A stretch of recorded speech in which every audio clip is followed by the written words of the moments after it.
The flourishing Tang Dynasty was full of blooming flowers, and the earth-shattering fission was imminent. In the 5th year of Tianbao's reign, he opened his eyes and saw the magnificent era of Zhaozhao has Tang Dynasty, and heaven is over 10,000 countries, with famous generals like clouds and vast territory, my ministers are like rain, and my granaries are abundant, poetry is brilliant, literary and dazzling, beauty enchants the city, singing and dancing elevate the level.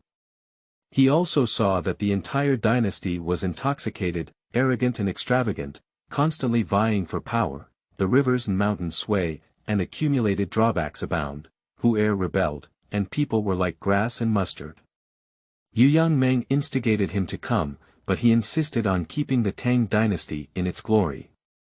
30,000 copies of the old book, The End of Song, has been completed, with a large quantity and sufficient management, keywords of the novel. Full Tang Huacai no pop-ups, Full Tang Huacai TXT complete collection download, latest chapter reading of Full Tang Huacai. Chapter 1. Chang'an Snow. You are listening at novelfull.audio. Chapter 1 Chang'an Snow Winter, November, Chang'an. Snow rustled outside the window. In the study, the duobao shelf was filled with books, and on the desk was a belt with a silver fish bag hanging from it. The fish symbol falls on the outside, with a raised tong character in the center for verification, and Prince Wuchuan Fang and Zanshan Dafu Du Yulin engraved on both sides. Du Yulin was sitting on the hu bed, holding a book and focusing on reading it, immersed in the academic pursuits of the sages. Suddenly, there were hurried footsteps outside the door, and his wife Lu Fengyang hurriedly called out Lang Jun and pushed the door in. Du Yulin, who had been disturbed by the silence, immediately frowned and asked, "What happened again?" "It's not good," Lu Fengyang stuttered in anxiety and said, "Wulong has been bullied outside." Du Yulin put down his book and impatiently said, "Speak well." Lu Ji took Wu Lang to Pingkong Fong and got into a conflict with some rogue family. He moved his hand. "Animal, dare you go to that place?" Du Yulin scolded fiercely, "Haven't you brought it back yet? Will you stay outside and ruin the reputation of the Du family in Beijing? Has my son ever been to such a place? It wasn't brought by your eldest son. Law. Lu Fengyang's chubby face was full of grievances, but she couldn't explain clearly. She had to stomp her feet and turn around, calling for a servant waiting outside the study to come in. "Quick, you come on." Du Yulin saw that he was the servant next to his eldest son. Law, and his eyes showed disgust, so he turned to his side. Returning to Ulung's words, "My husband only wanted to take Du Wulong to Nankou for tea." Du Wulong saw the residence of the right prime minister to the east of the Fang Lu and asked, "How does the right prime minister live in this land of warblers, reds, and willows?" However, when Jitterang heard this, he had a quarrel. Jitterang had someone take Du Wulong and said he would take him to the prime minister's mansion to apologize. Upon hearing this, Du Yulin's face changed and he asked, "Which Jitterang?" "He is the eldest son of the Jifa Chao family in Jingzhou prefecture." Du Yulin suddenly stood up and walked out in his shoes, shouting, "Juanrui." Quan Rui, the steward at home, had already been waiting in the corridor. He leaned down and took a small step forward, saying, "Here's the little one. Bring that beast back quickly. Let's go handle it now." Quan Rui then asked the servant to lead the way and hurriedly left for Pingkong Fong. Du Yulin looked displeased and took 2 steps back and forth before sitting down again, picking up a book and continuing to read. For a long time, Lu Fengyang was wandering in the corridor when she saw Quan Rui, the housekeeper, hurriedly running back alone. "What about the Goro people?" The villain couldn't find Goro. Quan Rui was still panting, answering his mother and knocking on the door of the study. "What does it mean?" Lu Fengyang was shocked and lost, chasing him and asking, "What does it mean if you can't find it?" Jitterang did not take Wulong to the right prime minister's mansion, but he did not know where he had taken it. The villain had left someone nearby to search. At this point, Chuanrui hesitated to speak. Du Yulin heard the commotion outside and opened the door to come out. Along, Chuanrui whispered, I heard people around me say that Nanku has caused a lot of trouble today. I'm afraid things are getting bigger. Will Alung come and visit the Ji family? Upon hearing that her life had been lost, Lu Fengyang was so frightened that she was on the verge of collapse. She quickly said, Lang Jun, please go and beg. Shut up, Du Yulin scolded his wife and ordered, go find Wu Lang again. Quan Rui wiped his forehead and said, Arung, there are only about 10 servants in the mansion. Would you like me to borrow some hands from the Wei family across from you and search for them together? Du Yulin looked calm, but in fact, he didn't have much idea. He asked, is it feasible? The villain is going now. This time, Lu Fengyang rushed directly to the side door and waited anxiously. Finally, the maid Qinglan raised her hand and said, Madam, look quickly. I saw 2 servants in green running towards this side, one of whom was carrying a person on his back and shouting from a distance. We found it, Du Wulong is what we found. My son. Lu Fengyang was overjoyed and cried as she stepped forward. These 2 servants of the Wei family were quite enthusiastic. One continued to run forward and carried Du Wulong into the courtyard, while the other comforted him greatly. Lady Du, rest assured that she is still alive. I first checked and thought I was out of breath. Then I checked again and found out that I am still alive. It can be seen that they are also very happy to be able to rescue the young man of the Du family. Finally, the unconscious boy was knocked down under the porch in the front yard of Du's mansion. He looks around 15 years old, with an excellent appearance and delicate features. Even with his eyes closed, he can still give off a decent aura. He was only wearing a single coat and had bruises on his neck, clearly being severely pinched by someone. My son. Lu Fengyang rushed forward in tears, fixed her eyes, but the shouting in her mouth suddenly stopped. She was stunned for a moment and said, this is not my son. Isn't this Mr. Du from the Du family? The 2 servants of the Wei family looked at each other. How could this not be Mr. Du when we found it? Suddenly, there was a commotion outside the door. Chuanrui hurried back and called on a servant to lower the boy on his back. Quick, let's lay it down first and pinch the person.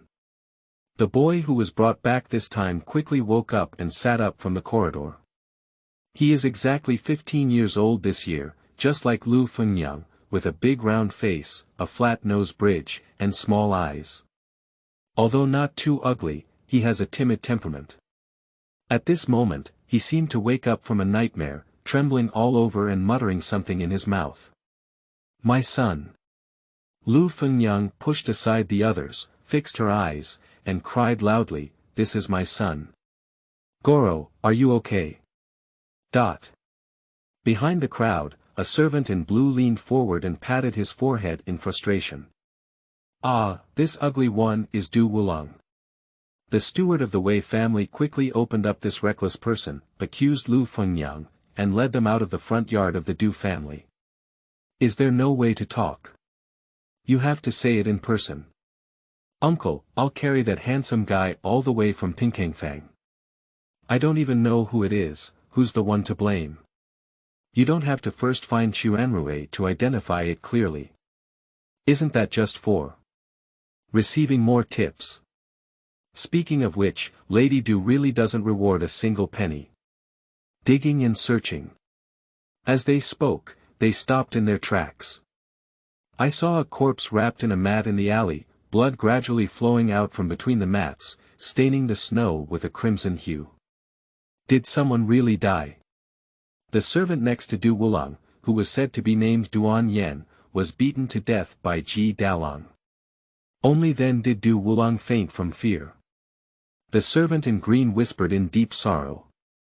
As both lowly and private slaves, it is inevitable that the rabbit will die and the fox will mourn in the study. Du Yulin held the fish talisman and gently rubbed it with his fingers. Du Wulong, who was kneeling in front of him, was crying uncontrollably. The child kept saying, I was wrong, but Ruxiang refused to let anyone stop. The child was pressed to the ground and I don't know how to make him stop. Duan Yan was beaten. At this point, Du Wulang choked up and almost couldn't catch his breath. Du Yulin sighed several times and asked, "What else did Jitarang say?" "He asked me, can you swallow this breath?" "Grandpa, should we ask second sister to seek justice for Duan Yan?" "Bastard!" Du Yulin shouted while filming, "Do you still think you haven't caused enough trouble for the Du family?" Du Wulang was startled, his lips trembling, but he still looked up at Du Yulin, his eyes full of begging. Lu Fengnyang couldn't bear to see her son like this and tearfully said, "Lang Jun, Wu Lang has been bullied." "Enough, did Jitarang hurt Wu Lang? Go to Jingzhou mansion and accuse him of killing the maidservants. Punish him with 100 strokes and compensate him with 50,000 yuan. Are you satisfied? Get out." "Lang Jun." Lu Fengnyang jumped in frustration. Du Wulang's tears flowed uncontrollably, and his lips trembled as he said, "Grandpa, Duan Yan has been since childhood." Du Yulin sighed, closed his eyes, and ordered, "Chuanrui, bury Duan Yan with the etiquette of commoners, and fulfill the friendship between master and servant, as well as the benevolence and righteousness of the Du family." "Yes, Arung. Let's all go." Du Yulin raised his hand and pointed at Du Wulang, scolding, "You are forbidden to stay at home from today on, and will not have any further contact with Lu Ji in the future. Big brother. Law. You still care about those harmful sperm." Lu Fengnyang didn't let Du Wulang speak again, so she pulled him up and helped him out. Leaving the study, he left behind a soft complaint. Before leaving the cabinet, she was also a lady from a prestigious family, and when she married into the Du mansion, she received such a sense of cowardice. It was still snowing outside the corridor, and the courtyard had quieted down.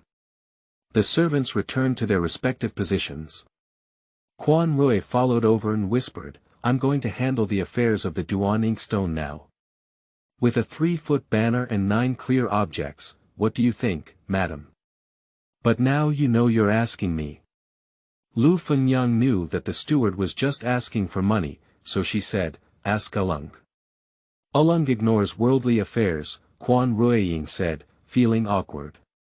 Du Wulang then pulled the hem of Lao Yifeng's clothes and cried, "Mother, let's bury Duan Yan thick. A false official who keeps such a large ancestral home and manages your 2 brothers' homes." "I." Lu Fengnyang muttered to herself, but as she watched her son's sad expression, she gritted her teeth and replied, "Death is greater than death. Let's take care of it and withdraw it from the account. Yes, there's one more thing." In the afternoon, Lu Lang's son Law said he would go find a friend to help. Should someone inform him that Wu Lang has been found?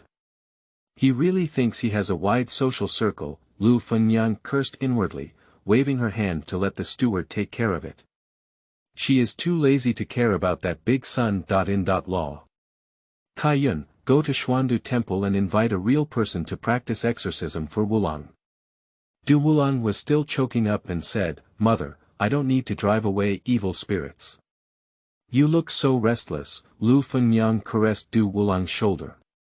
"Please, let the real person give Duan Yan a bridge." "Okay then." At the entrance of the external ceremony, Kai Yun had just left the second courtyard.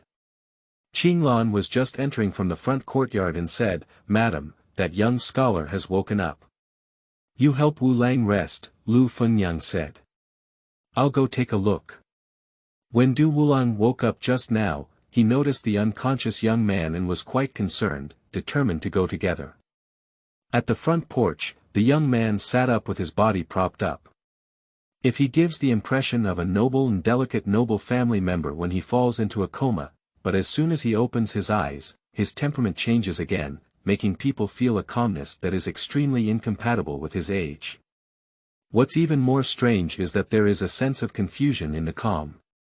"Little Lang Jun, which family are you from?" Lu Fengnyang asked, "Why are you unconscious on the road?" The young man was looking around in confusion, hesitating for a moment before speaking slowly and asking a question.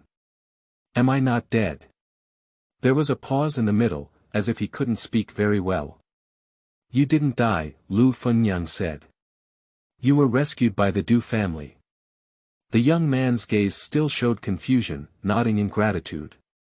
Don't be afraid, do you have a name? Shui Bai. But is Shui from Hedong? Lu Fenyang asked again. Shui Bai shook his head and his gaze fell on Du Wulang's temples, looking very seriously, as if observing something. Du Wulang felt a bit cramped by his gaze and scratched his neck, lowering his head. After thinking for a moment, he said to Lu Fenyang, Mother, he seems to be sick. Can you also give him a bowl of ginger soup? Jiang Tang was just boiled for Du Wulang, so Lu Fenyang asked someone to bring another bowl. After a while, Shui Bai stood up and stumbled to the door. He was still a bit weak, leaning against the wall, standing on the steps and looking out. Du Wulang couldn't help but follow over, stood on the threshold and poked his head, following Shui Bai's gaze to the west. There is a pool of blood left by the alley. From afar, in the 2-inch wide scene between the Xingping archway and the Wei mansion wall opposite, there is a bustling scene of traffic on Zhuke Street. Where is this? Shui Bai asked. Chang'an, Wanyan County, Xingping Square. Chang'an. There is still light snow in the sky. The courtyard wall opposite the alley shows pavilions, layers of wooden architecture, the roof with double eaves, and the owls and beasts on the ridge stand with their mouths raised. The wind blew the bells hanging under the eaves, making a clear sound. Which dynasty, generation, and year is it? Don't you even know this? Du Wulang said, the Tang Dynasty's Tianbao lasted for 5 years. Is Tianbao 5 years old?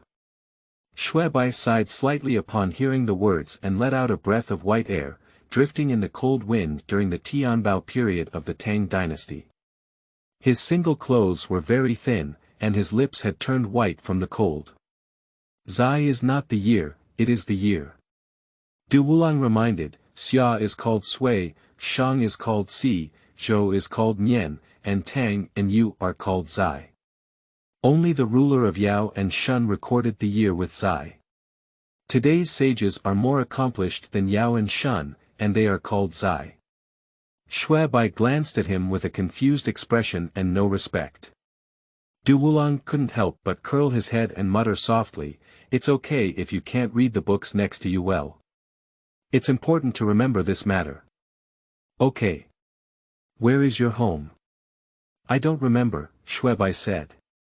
After I passed out, I didn't remember many things. Is someone going to kill you? Du Wulang pointed to the pinch mark on Shui Bai's neck with a small gesture. I can't remember. Du Wulang became worried and whispered to Lu Fenyang, Mother, he is lonely and lonely. Let's take him in, shall we? Maid Qinglan said, Madam, I saw bruises on his ankles caused by ropes, and a burnt mark on the back of his neck. It was also found in Pingkong Fong. He may be an official slave who made a mistake and was beaten up like this and thrown on the roadside. Official servant. Lu Fenyang murmured to herself, I just need to buy another servant for Wulang. Qinglan saw that her mother-in-law didn't understand and reminded her, this situation is not easy to establish a contract for marriage. It's probably not appropriate to stay here. In case we get into trouble again, after all, the Du family is not an ordinary family. Upon hearing this, Lu Fenyang immediately hesitated. Du Wulang hurriedly said, but he will die outside like this, and a curfew will be imposed soon. Wu Lang is kind-hearted and doesn't want anyone to suffer. Just give him some financial assistance. Du Wulang really wanted to take Shui Bai in, but his eloquence was far inferior to Qinglan's, and he was so anxious that he didn't know what to say. But this conversation fell in Lu Fenyang's ear. Thinking of not only buying slaves for those who were burdened with financial aid, but also establishing a contract to settle the debt, she couldn't help but ask Shui Bai, can you read? Literacy. Nowadays, such an old man is not cheap in the West market. Lu Fengniang then had a thought and asked, "My son was frightened today and needs someone to accompany him. Since you have nowhere to go, why don't you stay and be his book boy for now?" Shui Bai did not answer immediately, but carefully surveyed the people in the courtyard. Qinglan looked at him with a hint of scrutiny in his eyes, and then seemed to weigh his thoughts before nodding. This is not a posture that a teenager in his teens can possess, and it is a person of unknown origin, which makes Qinglan somewhat worried. But as a maid, it's hard to say more after fulfilling the duty of reminding. I just hope he won't bring trouble to Du's house. The new book will be released and the signing will be completed during the day before monthly votes can be cast. I am here to request a monthly pass and follow up reading. It is very important to follow up on the new book period. Thank you very much. End of this chapter. 2, Chapter 2. Disaster at the Door. You are listening at Novel Full.audio. Chapter 2. Catastrophe at the Door. Tianbao has been around for 5 years, it's Xian. Is there Yang Guifei? Oh, you don't even remember your own background, but do you remember it very clearly, consort? Is there Anlu Mountain? I seem to have heard my elder brother-in-law say, do you remember it was the governor of a certain place? When I came to Beijing, I made friends with powerful officials and caused a lot of interesting stories. Shui Bai woke up from the small bed in his ear room, still recalling last night's conversation in his mind. Many things need to be prepared early, but even my body is still a bit weak. Shaking his head, he got up and put on the padded jacket placed by the bed, filled with brocade, which was relatively warm. I have been living in Du's house for 3 days, having 2 meals a day without mentioning the taste. At least I have eaten enough soup cakes or sesame cakes, and I have also learned a lot about local customs and traditions. Entering the wing room and bypassing the screen, Du Wulang was still snoring. Shui Bai pushed him and said, "Get up. Today, a Taoist will come to ward off evil spirits for you." "Sleep a little longer," Du Wulang muttered after flipping over, "it's time to get up. Today, I'll give Duan Yen the bridge." Du Qiao. Nahe Bridge, after drinking Mengpa soup, cross Nahe Bridge, and reincarnate into a good family in the next life. Du Wulang said, feeling much better in his heart and propping himself up. Shui Bai felt slightly lost and muttered to himself, Mengpa Tang. Yeah, otherwise I would have become a lonely soul and a wild ghost. Du Wulang picked up a fox fur jacket and casually tied it up, saying, but if I can still remember things from my previous life when I'm reincarnated, it must be very interesting. It's really interesting. At this moment, there was a knock on the door outside, and Shui Bai went over and opened the door. It was Qinglan who came again. Her hair was combed into a bun, tied with a hair rope, and there was a belt around her waist that raised the green and white striped colorful skirt for easy walking. She dressed up like a maid from the Tang Dynasty. Well, she was originally a Tang Dynasty maid. Did Goro get up yet? The real person has already arrived. Got up. Qinglan walked into the room and frowned when she saw Du Wulang's messy appearance. She blamed Shui Bai and said, "You didn't put Wu Lang's clothes on either." She stepped forward to tie clothes for Du Wulang. "I'll do it myself." Du Wulang panicked and took 2 steps back, not knowing where to put his hand. "I can wear it myself." "You're busy with it, I'll go right away." "That Wulang will go to the second courtyard to wash up later." Qinglan bowed and then beckoned Shui Bai, saying, "Setting up the altar requires people to carry things. Follow me first." "Okay." As soon as she entered, she arranged for both of them in the room, exuding the demeanor of a maidservant. Taking Shui Bai through the corridor, she didn't forget to hit him a few words. "I know you may have come from a wealthy background and can't handle these things. But compared to being an official slave, being able to work for the Du family is a great blessing. You should put in more effort." "Okay, it should be. Wu Lang thinks you're a playmate, Chang'an smiled and then changed her tone seriously, reminding her, but don't lose the consciousness of being a servant. She felt that her words were gentle with a hint of strictness, and could be called impressive. Shuebai still responded with a yes, his expression calm. Chang'an felt a bit overwhelmed by this servant, vaguely thinking that the person walking beside him was Arang, a high-ranking official of the 5th rank. After the two of them passed through the ceremonial door, she stopped and walked behind, adjusting to remind herself to maintain the demeanor of a maidservant. The second court is already setting up an altar, and a servant is following a Taoist to place incense tables. There are many small bells hanging, emitting a crisp sound. There was an old Taoist with grey hair standing proudly in the courtyard, holding a brush in his hand and carrying a peachwood sword on his back, exuding a fairy-like demeanor. As soon as Shuebai and Chang'an came over, the old Taoist smiled slightly and took steps to welcome them. I am humbly courteous. Today, upon seeing Du Wulang, he truly possesses a natural and elegant demeanor, and will never be idle in the future. At the end of the conversation, the old Taoist gently brushed the dust in his hand and spoke confidently. Chang'an's hands were already resting on her waist as she was about to bow. Upon hearing this, she was taken aback for a moment and said, Taoist, I misunderstood. Wulang hasn't come yet. This is. She glanced at Shuebai and felt that calling him a bookboy now seemed to embarrass Fong Daxu. At this moment, there was a sudden clang in the direction of the study.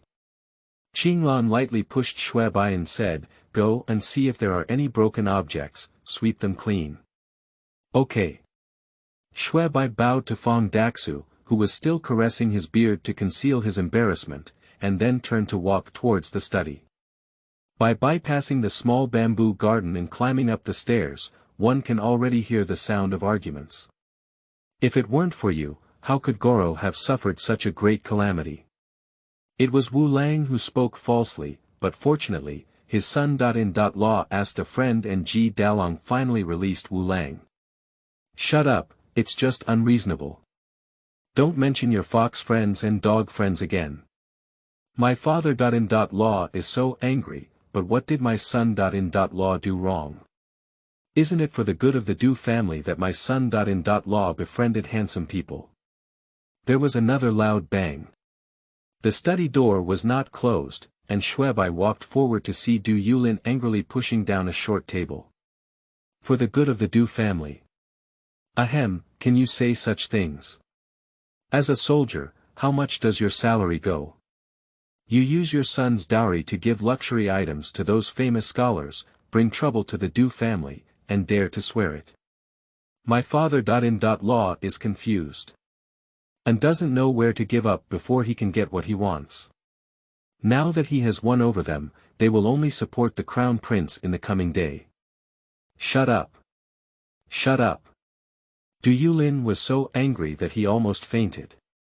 He was supported by Lu Fengyang and Xuanrui, one on the left and one on the right, stroking his forehead with his hands and gasping for breath.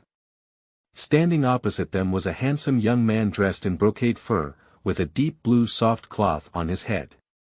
In this cold winter month, he held a folding fan and hung a jade fan pendant, which looked really elegant on the outside. I believe this is the eldest son Law of the Du family, Lu Ji. Although Shuebai had only been to the Du family for 3 days, he had already heard a lot about the name of this Lu Lang son Law. In Du Wulang's words, the eldest brother Law was naturally eccentric, enthusiastic, and free from small details, so he had a wide range of social connections. Among the other members of the Du family, Lu Ji is arrogant and impolite, flattering others while being indifferent to the family. He has high expectations and low skills in his work, and is nothing but a pair of skin bags. At this moment, Lu Ji turned a blind eye to Du Yulin's angry expression and said to himself, it is precisely because the crown prince has no influence in the court that he is allowed to be bullied. I'll make you shut up. Don't mention the crown prince again. Du Yulin's face turned red and he wanted to break free from the support to pounce on Lu Ji. What can't be mentioned? My father.in.law will be the current father.in.law of the dynasty, so he may be too timid and cowardly. At this moment, Shuebai suddenly realized that no wonder he had heard Du Wulang mention second sister in a respectful tone these days. It turned out that the second wife of the Du family had actually married the current crown prince. I saw Du Yolin's eyes wide open, and he really fainted from anger. Arung. Lu Ji just said, as the crown prince's brother.in.law, and suddenly saw this situation, his face changed and he quickly stepped forward to help. You go away. Lu Fengyang screamed frantically. Steward Chuanrui quickly shouted, quickly, please bring the doctor. The maid Kaiyun hurriedly ran out and even bumped into Shuebai. Shuebai rushed forward to help support Du Yulin with a calm expression. Let him lie on his side, unbutton his collar, and keep his breathing open. Arung. Arung. Fortunately, not long after, Du Yulin woke up and the first thing he did when he opened his eyes was difficult to raise his hand and point at Lu Ji, pursing his lips and repeating a word. He Li. He Li. Shuebai looked at Lu Ji and saw that his eyelids visibly twitched a few times, his face full of disbelief. Looking back, you can see a calligraphy painting hanging on the wall of this study, with 8 upright regular script characters. Be cautious in your words and actions, like walking on thin ice. At noon this day, the old Taoist in the courtyard was still shaking the soul-summoning bell in his hand, his mouth buzzing and reciting words. Please invite the 9 heavenly commander, the Lord Protector of the house, to come and take a surprise. Lu Ji walked past the altar in a daze, and as he walked around the wall, his folding fan fell to the ground as if he hadn't realized it. It's almost evening. The ritual was finally completed, and Lu Fengyang prayed several times to the incense case, saying, no disaster or illness, before instructing people to tidy it up. Afterwards, she invited the old Taoist to have dinner. Shuebai helped tidy up various items and went to the front yard with his servants to have dinner. A servant asked him, did you see that? Did Arung really make up his mind to let the eldest lady leave this time? Shuebai shook his head and said, I don't know. During lunch, Chuanfu said that you were also in the study. I didn't understand. Others were muttering about the argument in the morning, but Shuebai remained silent and focused on nibbling on the sesame cake. Shuebai. Du Wulang put his hands behind his back and leaned out half of his body at the outer gate, saying, come over quickly. The two then walked to the corridor and sat down by the railing. You eat. Du Wulang glanced around, took out a chicken leg from behind, and then took out an egg from his sleeve. This is not the first time, Shuebai calmly took it and ate it. He first doesn't feel ashamed to work, and secondly, he believes that helping each other is human nature. He has a confidence that he can repay his help sooner or later, so he is open and unabashed. Standing for a whole day, Fang Zhenren was waving talismans in front of me, so tired. Du Wulang stretched lazily and said, what about you? Sweep the floor, tidy up. Shuebai said, I secretly read your books while tidying up the bookshelf this afternoon. They are all superficial things, they can be very eye-catching. For the sake of usefulness, not for fun. You are really different from ordinary people. Du Wulang couldn't help but sigh and asked, did my grandfather argue with my elder sister's husband again? Are you really going to separate? Shuebai asked in response, can't we get along well? How does Lu Langsun.in.law treat your elder sister on weekdays? I don't know. Du Wulang thought for a moment before finally scratching his head and sighing, I just feel that my elder sister treats me very warmly. Just like I didn't want to go to Pingkong Fong, but... Sigh. Do you want to repay his enthusiasm by doing something you don't want to do? Du Wulang nodded and then thought of the dead Duan Yen. How old is your older sister? Du Wulang counted his fingers and silently calculated, saying, Bingyin. 26, what's wrong? It's not difficult to remarry.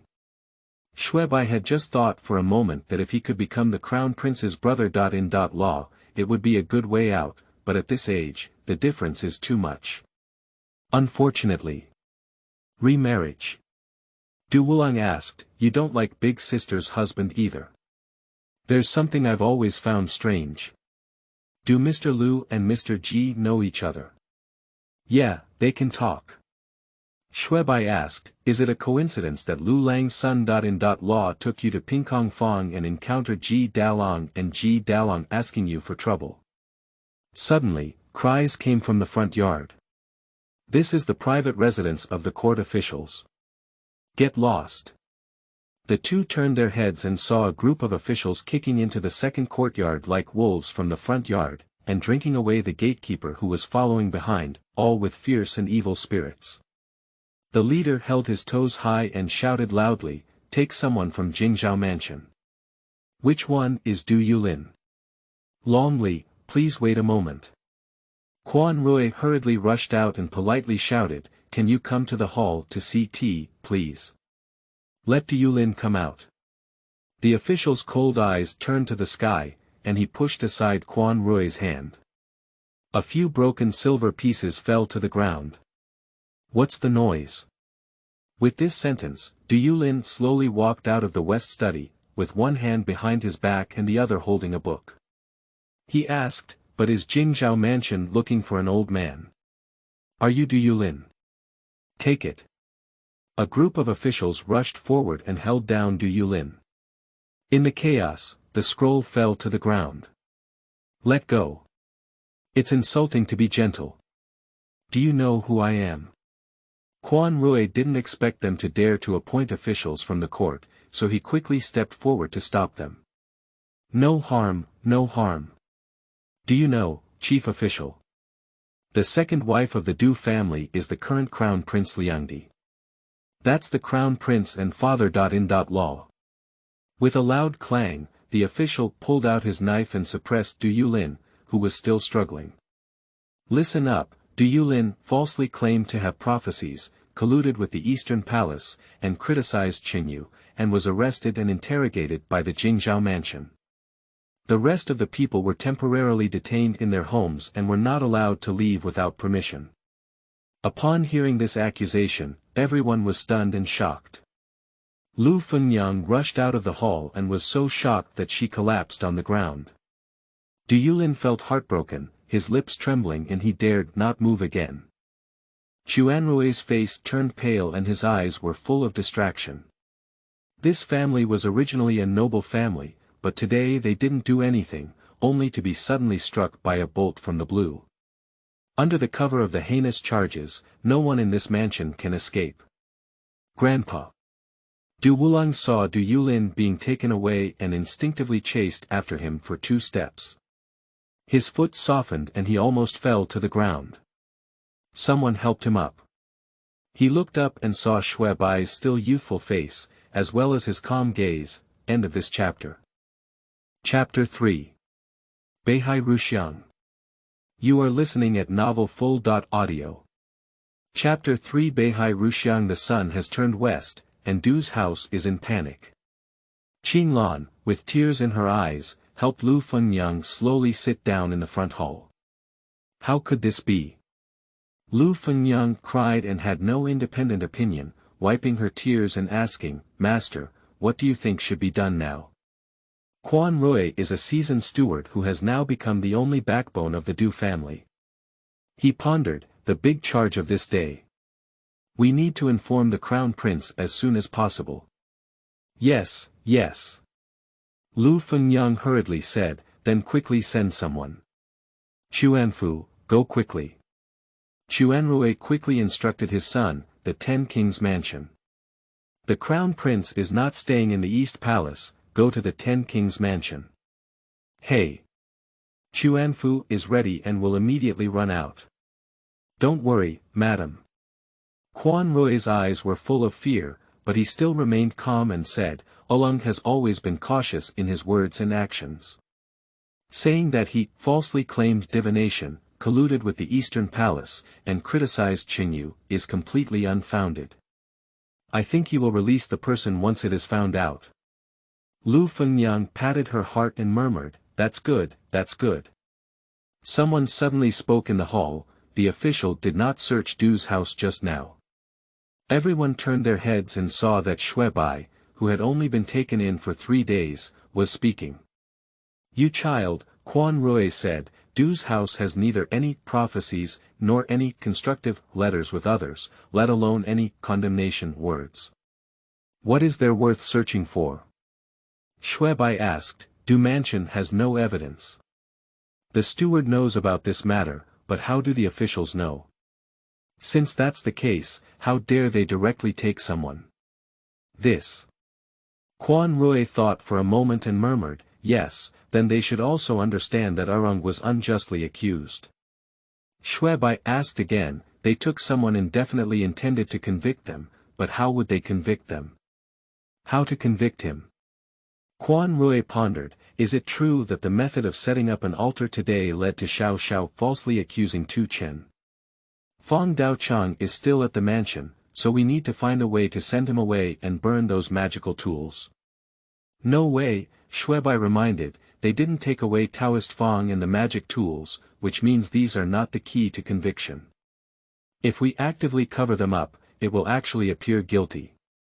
"Yeah," Lu Fengyang asked in tears, "isn't it enough for a ritual? The ritual has just been completed, so there must be more than that." Shui Bai pondered and asked, "Does the Du family really have any other leverage?"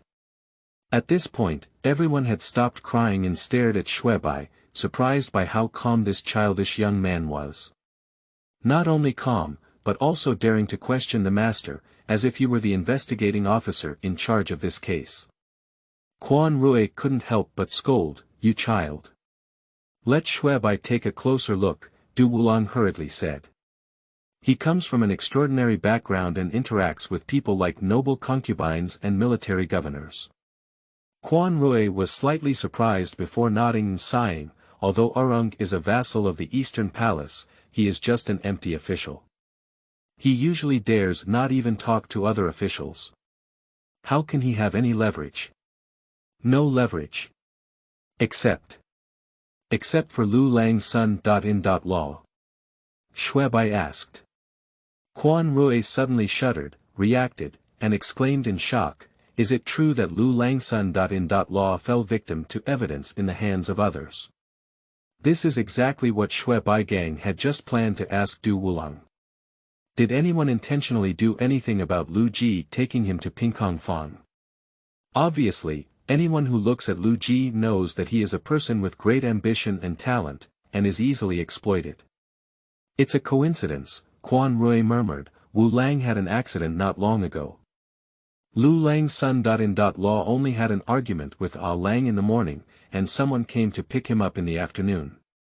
Seeing this, the official came in a hurry. It must be true. Who else could it be if it weren't that idiot? Lu Fengyang cried bitterly and cursed, "I knew this madman was going to harm the Du family. I knew." Sob. This disaster. "Madam," Quan Rui said urgently, "Lu Lang's son.in.law makes friends with a mix of good and bad. We need to send someone to ask if he has fallen into someone's hands." At this moment, a servant hurried back and almost stumbled on the threshold. Not good. Chuanfu was caught right out the back door. "What?" Chuanrui was shocked and finally lost his composure. "Let's climb over the wall." Shui Bai reacted quickly and pulled Du Wulang away. "We must find Lu Ji and the Crown Prince as soon as possible." I don't know where the Crown Prince lives." "I know," Qinglan said, "I once went with my wife to pay respects to the Crown Prince Liangdi." "Quick." Qinglan quickly followed 2 steps, but then turned back to ask Lu Fengyang, "Madam, are you going to be a servant? Go quickly, let Goro come back." However, Shui Bai had already pulled Du Wulang out of the front hall. Qinglan stomped her feet and hurriedly chased after her. Shui Bai had calculated in his mind that Du's house had a front door and a back door, 3 on the west side and 2 on the east side, while Jingzhou Mansion sent about 20 people to guard these 7 doors, but it was unlikely to surround the courtyard wall.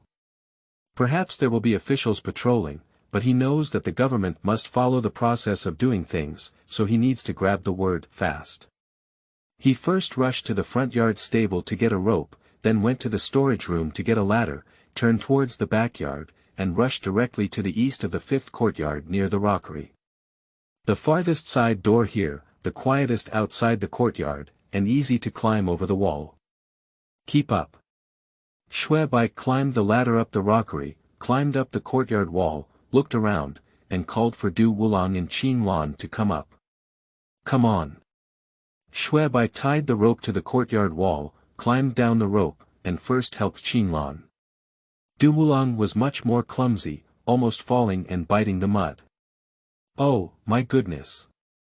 Don't shout. Going to the 10 Kings mansion. Qin Lan said, this way. No, first find Lu Ji to confirm that the evidence is more urgent. Lu Lang's son.in.law's house is in Dunyi Fang, heading west.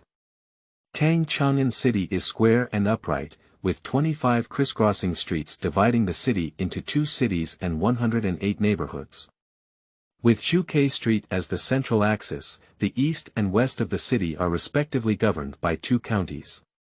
To the east is Wanyan County and to the west is Chang'an County, which means Chang'an Wanyan. The Du family is located in Xingping Fang, belonging to the east and under the jurisdiction of Wanyan County. Xingping Fang is a standard layout of 4 gates and 16 districts in Tang Fang. The 4 gates are said to be gates, but in fact, there is a pavilion above the gate, in which the Wuho can stand guard. Walking to the west gate of the square, Du Wulang was very nervous, bowing his head and walking on the same hand and foot. Don't be afraid, Shui Bai whispered, we're not fugitives yet. The officials can't recognize us. Oh. Lift your head up. After finally leaving Xingping Square, Shui Bai slowed down his pace and looked around without seeing any familiar scenery. Qin Lan noticed that he was very unfamiliar with the outside of the house, so she gave him directions. We need to walk 3 blocks west to reach Zhuke Street, and after crossing Zhuke Street, we also need to walk 5 blocks southwest to reach Dunyi Street, which is not close. Shui Bai had already inquired about Du's residence being located in the Liu Plain area a few days ago. At this moment, upon hearing Qin Lan's words, it finally became clearer. This is probably near the junction of Xieying Road and Xujiang Road in later times. It takes only a short distance to reach Zhuke Street by walking to Chang'an Middle Road. The whole road is equivalent to walking from Qinglong Temple to Xi'an Academy of Fine Arts, which is really far. Do you have a carriage? I need to find a coachman and get a car, it's too late. A curfew is about to come. Using running. All 3 of them had poor physical strength, and after running for half an hour, they were all panting. I can't do it anymore. Du Wulang finally stopped for a moment to rest, propping up his knees and almost unable to stand up. Really, I don't have the strength anymore.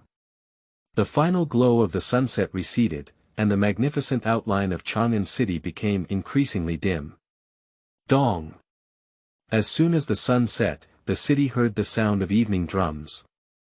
If you are still on the street after 600 evening drums, it is a night break and you will be caught, whipped, and beaten. Qin Lan encouraged, it's coming soon. Let's go. Shui Bai furrowed his brows and, together with Qin Lan, pulled up Du Wulang. Under the urging of drums, they ran into the night of Chang'an. Dong! Dong! Leakage! Close the door. With the last sound of the closed door drum, the gate of Dunyi Fang slowly closed. The curfew in Chang'an has started and will continue until the next day at 5 o'clock. The drum separates the people, and the 9 thoroughfares embrace only the moon. 3 figures stood panting in front of a house in the neighborhood.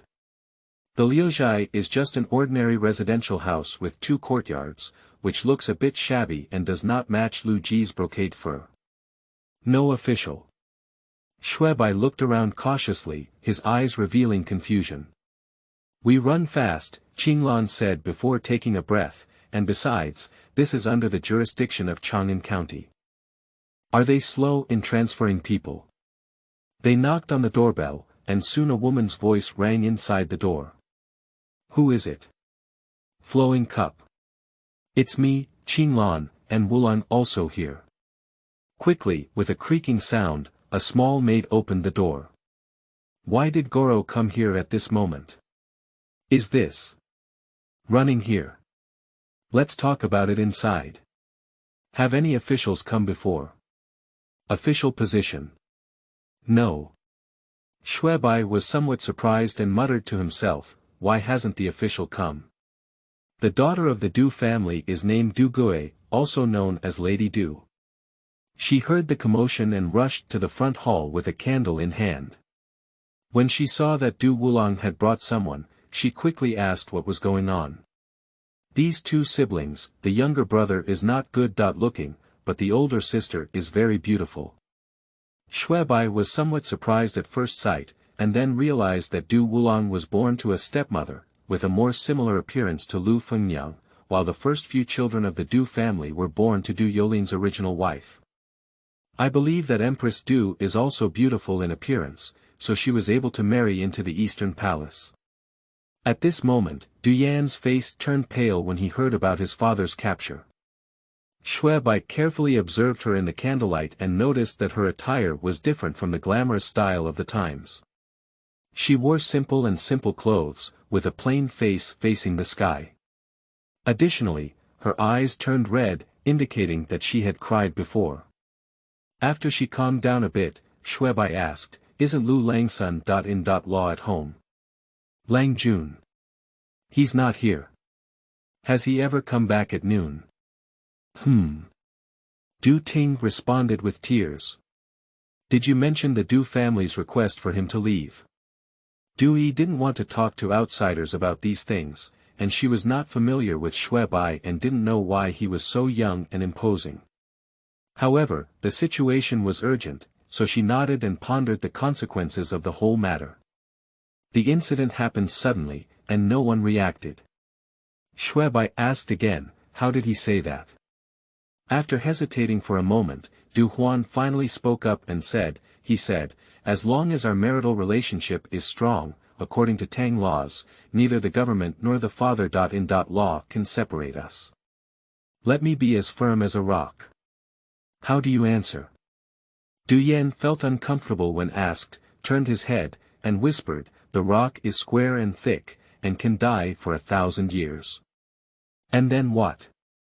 The gentleman said, that's good, and then went to the study.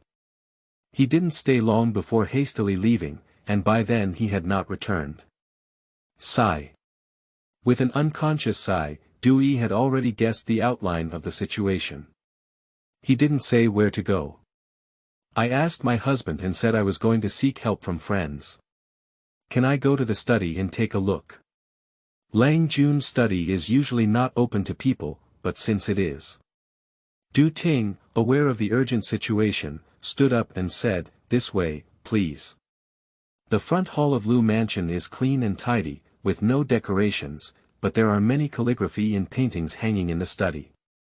As soon as I pushed the door, I saw a painting and calligraphy hanging on the wall, recording a poem. Shuebai approached and took a closer look, barely able to see the last sentence in the dim candlelight. Regardless of poverty or wealth, I hope we can get to know each other. The calligraphy is excellent, flowing like clouds and flowing like water. Even laymen can tell at a glance that it is a masterpiece. This is Li Beihai's handwritten book. Du Ju stepped forward and said, Your Majesty once gifted him a golden object, and he returned it with calligraphy, painting, and a famous horse. Li Beihai. Du Wulang exclaimed in surprise, Li Beihai from the right army is like a dragon, the North Sea is like an elephant. The right army is like a dragon refers to Wang Shiji, the Wang right army. Li Beihai's ability to be on par with Wang right army is remarkable. Du Wulang knew it was his character, but upon closer inspection, it felt different from when he first saw it. Lu Qing murmured discontentedly, the golden artifact gifted by Lord Ku is clearly a dowry for the Empress. Be talkative. Du Jian lightly scolded the maid, carefully holding the candle, and looked around the study with a mixture of sadness and amazement in his eyes. He said, "Mr. Lang, you are good at making friends with famous scholars. These are all ordinary calligraphy and calligraphy books that cannot be sought after, and also troubles that cannot be encountered." She didn't give the candle to Shui Bai, habitually afraid that it would damage any calligraphy or painting. Shui Bai checked the desk in the dim light. "There is an inkstone on the table, and when I touch it with my hand, the ink hasn't completely dried yet. It should have been polished in the afternoon." Suddenly, there was a rapid and intense knocking on the door in the front yard. "Open the door. Jingzhou Prefecture is handling the case, open the door." Several people in the study were startled, and Du Wulang immediately panicked and asked, "What should I do?" "Bring the candle closer," Shui Bai urged, "look for traces." "What? What traces? Where has Lu Ji gone? Has there been any correspondence with the Ji family or anyone? Or is there any evidence left in the study? Look for it." The atmosphere suddenly became tense. Dewey didn't care about anything else, so he placed the candlestick on the table and took out a box from the drawer to search. These are obviously communications between Lu Ji and people, and there are indeed many. Seeing this situation, it is even more unsettling to think about the accusation of colluding with the Eastern Palace. "Open the door. Open the door." Lu Ying was so scared that she was about to cry and asked, "What should I do? Are you going to say that the Empress is not here? Find it quickly." Shui Bai flipped through the paper on the table that had been slightly stained with ink, but didn't notice anything. He took the candlestick in the hand of the flowing cup and illuminated it everywhere. He even saw Du Fu's words on the wall. If it weren't for the urgent situation, he would really be amazed. Suddenly, there was a loud bang in the front yard, and an official shouted, "Crash into it." Bang! Bang! The candlelight flickered, and two paper balls suddenly caught the eye on the ground. Shui Bai hurriedly put down the candlestick, picked up the first paper ball, and opened it, only seeing the words, "He Li Shu." Opening another ball of paper, he couldn't help but glance and muttered to himself, "I see. What did you find? Let's go." Shui Bai collected these two pieces of paper and pushed Du Wulang, saying, "Let's climb over the wall." "But there's a curfew. Let's go." Shui Bai pushed away the others, took 2 steps himself, then stopped and turned to look at the box taken out by Du Xian. "Many letters have scattered all over the table, there's no time to tidy them up." Thinking of Lu Ji's ambitious and talented personality, with high ambitions and low skills, and then looking at the house full of famous calligraphers and painters, Shui Bai's eyes lit up with hesitation. But after only a moment of hesitation, another character suddenly flashed through his mind. "Be cautious in words and actions, like walking on thin ice." He then tugged at Du Gui, took the candlestick from her hand, and glanced at her. Du Xian understood the meaning in Shui Bai's eyes, covered his face with his hand, and turned around. Shui Bai decisively reached out his hand. The candlestick ignited the silk, and the flames quickly shot up, devouring the calligraphy and paintings of Li Yong, Du Fu, and many famous scholars. Burning the Qin and boiling the crane, burning fiercely. There will be a colored bullet chapter in the first few chapters, and some materials and maps will be sent. The colored bullet chapter needs to be reviewed. If you miss it, you can go back to the table of contents. New book requires monthly pass and follow. Up reading. Thank you all. End of this chapter. Chapter 4. Liangdi. You are listening at Novel Full. Audio. Chapter 4. Liangdi. The candlelight in the official residence was bright, and Jingzhou Prefectural Magistrate Chao Jiwen picked up the lawsuit on the table and glanced at it, then casually placed it on the candlelight. The flames quickly rose up, devouring it into ashes, leaving only a wisp of smoke. Jiwen's eyes flashed with contempt, and he asked, "Has Lu Ji finished writing the new paper?" In the candlelight, one could see that he was wearing a blue official robe, and so was the Wanyan County magistrate in front of him. But while he sat, the Wanyan County magistrate stood with his waist bowed. Not only did he write it, but he also wrote it with great literary talent and righteous words. Jiwen asked again, "Have you taught him all the principles that need to be taught?" "Yes, he is willing to draw a clear line with the Eastern Palace." Soft bones.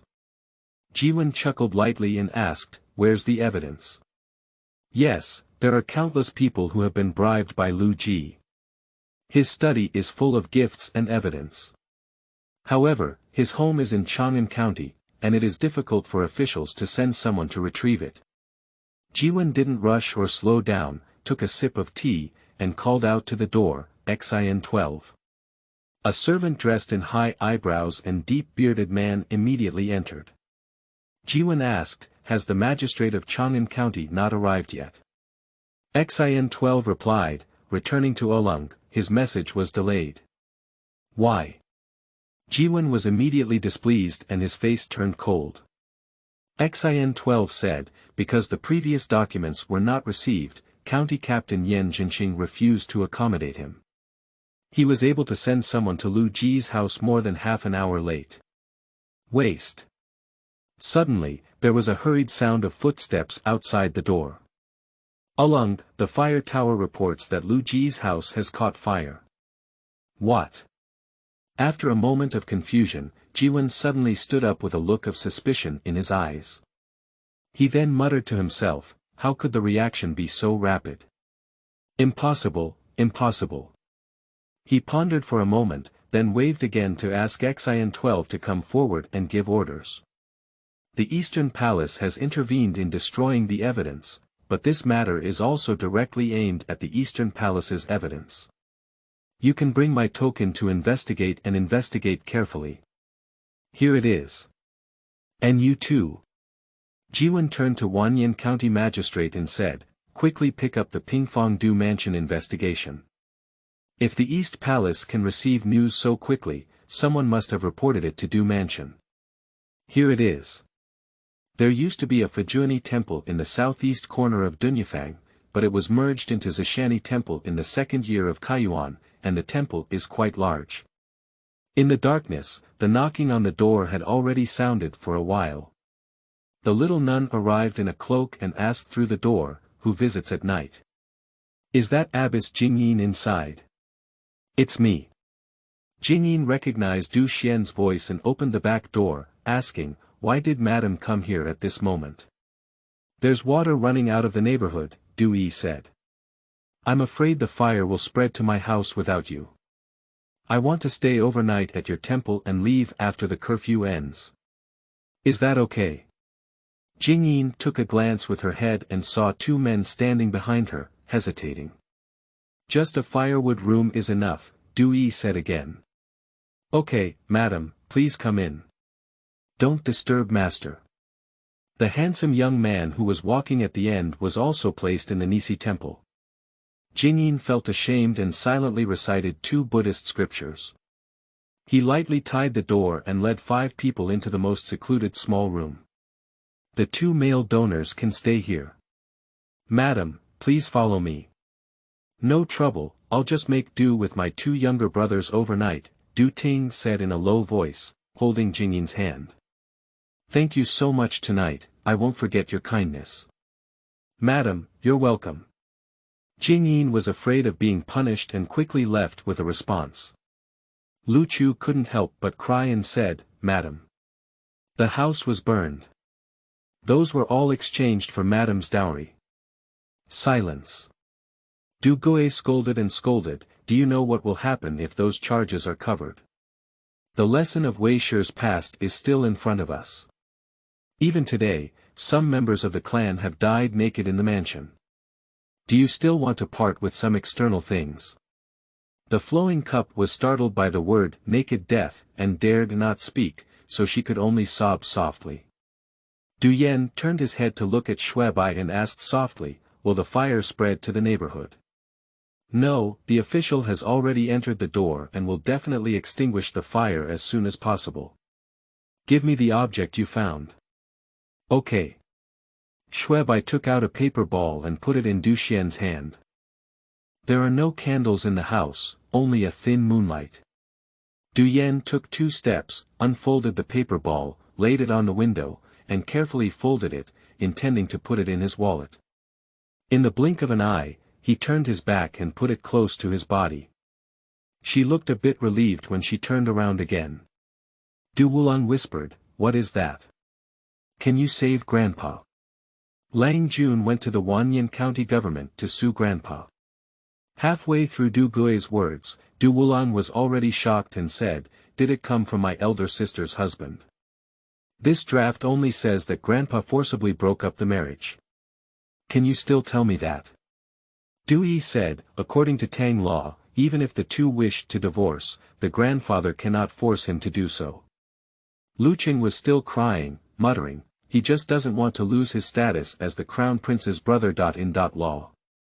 Upon hearing this sentence, Du Ting fell low. After a moment of silence, she asked, "Shui Bai, are you the Shui family from Hedong? I have lost my memory, I don't remember anymore. How do you read this paper?" "I don't know much about Lu Langsun. In law on the Du family," Shui Bai asked in response, "What do you think?" Du Xian didn't pay attention to his tone, as she couldn't see each other clearly in the darkness, which made her overlook his age and more likely to see him as a negotiable object. Grandpa never gets along with others and has little interaction. If someone sues Grandpa, it is highly likely that he is a gentleman. He initially wrote this manuscript, but later became angry and rubbed it, accusing him of falsely claiming prophecies, colluding with the Eastern Palace, and criticizing Qingyu. The son. Law's lawsuit to his father. Law is the most favorable evidence, so the Jingzhou mansion dared to immediately take the person. Shui Baidao said, "I have modified some words and phrases in the draft. I think the tone has become more relaxed after the modification." That is to say, during the process of writing the essay, Lu Langsun. Law's anger should have been slightly calmed down. "So, that's true. Then he shouldn't have accused the Du family of plotting rebellion," Shui Bai said. "I couldn't find any other draft in the study. I think he just copied this draft." Du Yan's expression changed and he asked, "Are you saying that it wasn't until he arrived at the county government office for 10,000 years that he changed his mind?" Shui Bai asked, "Assuming someone knows that Lu Langsun. Law is at odds with the Du family, using coercion and inducement, can he falsely accuse the Du family?" "Can." Without much thought, Du Xian immediately uttered this word. "She must be like this," she sighed with a hint of sadness in her voice. "If we speculate well, as long as we hand over this draft to the crown prince, there will be a way to prove that the Du family was framed." After thinking for a moment, Du Ting nodded slowly and said, "Yes." Du Wulang and Qinglan were both delighted and said, "That would be great." Shui Bai asked, "What was Wei's lesson from the past?" Du Zhidao said, "I'm not very sure about the inside story either. I only know that the crown princess's surname is Wei, and her brother Wei Jian is a court official.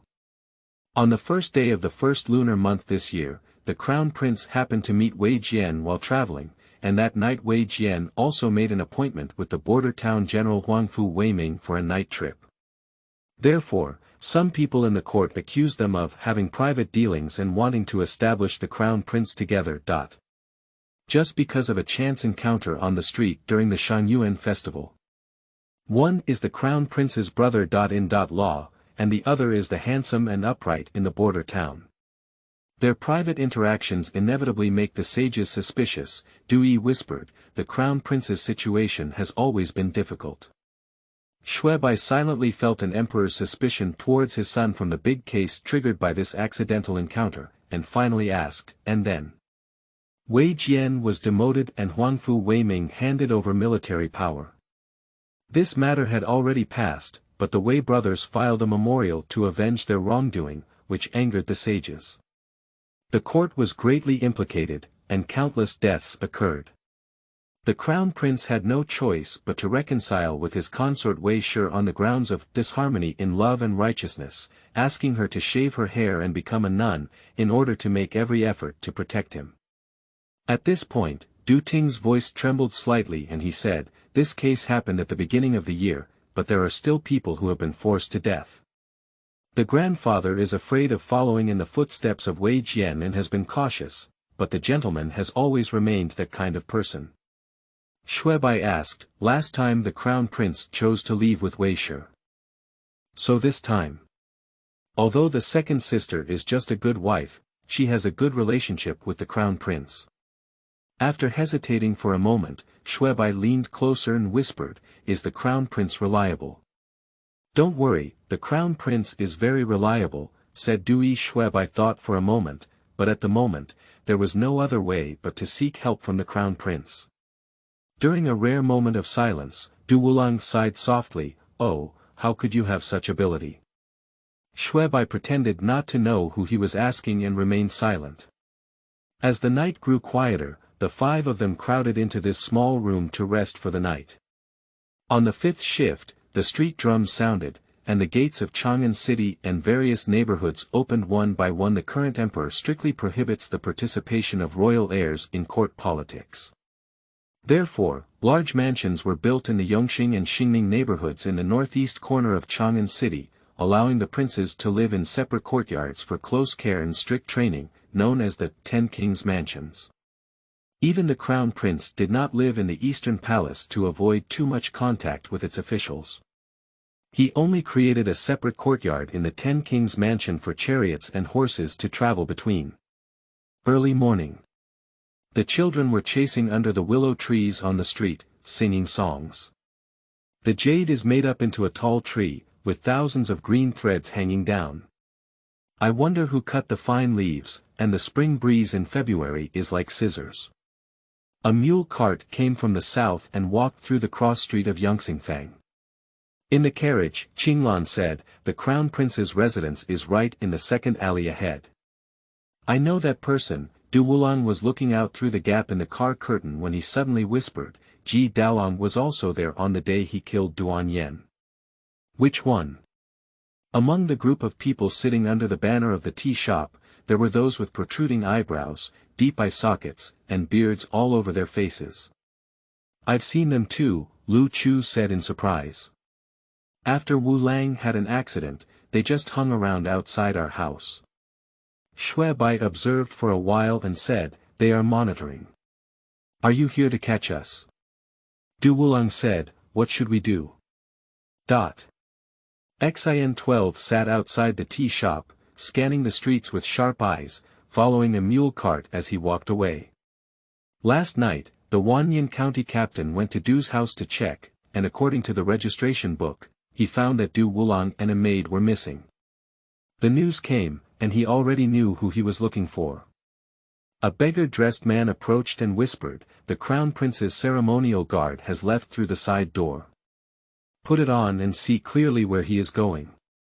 Xin-12 summoned the two of them and ordered, "You also go. Once you see the crown prince meeting with someone, immediately report to Alung." "Yes. The arrangements are arranged here." On the other side of the long street, there is a handsome young man walking with his maid Shirenran, turning into the alleyway and heading towards the direction of the crown prince's residence. Someone has passed by.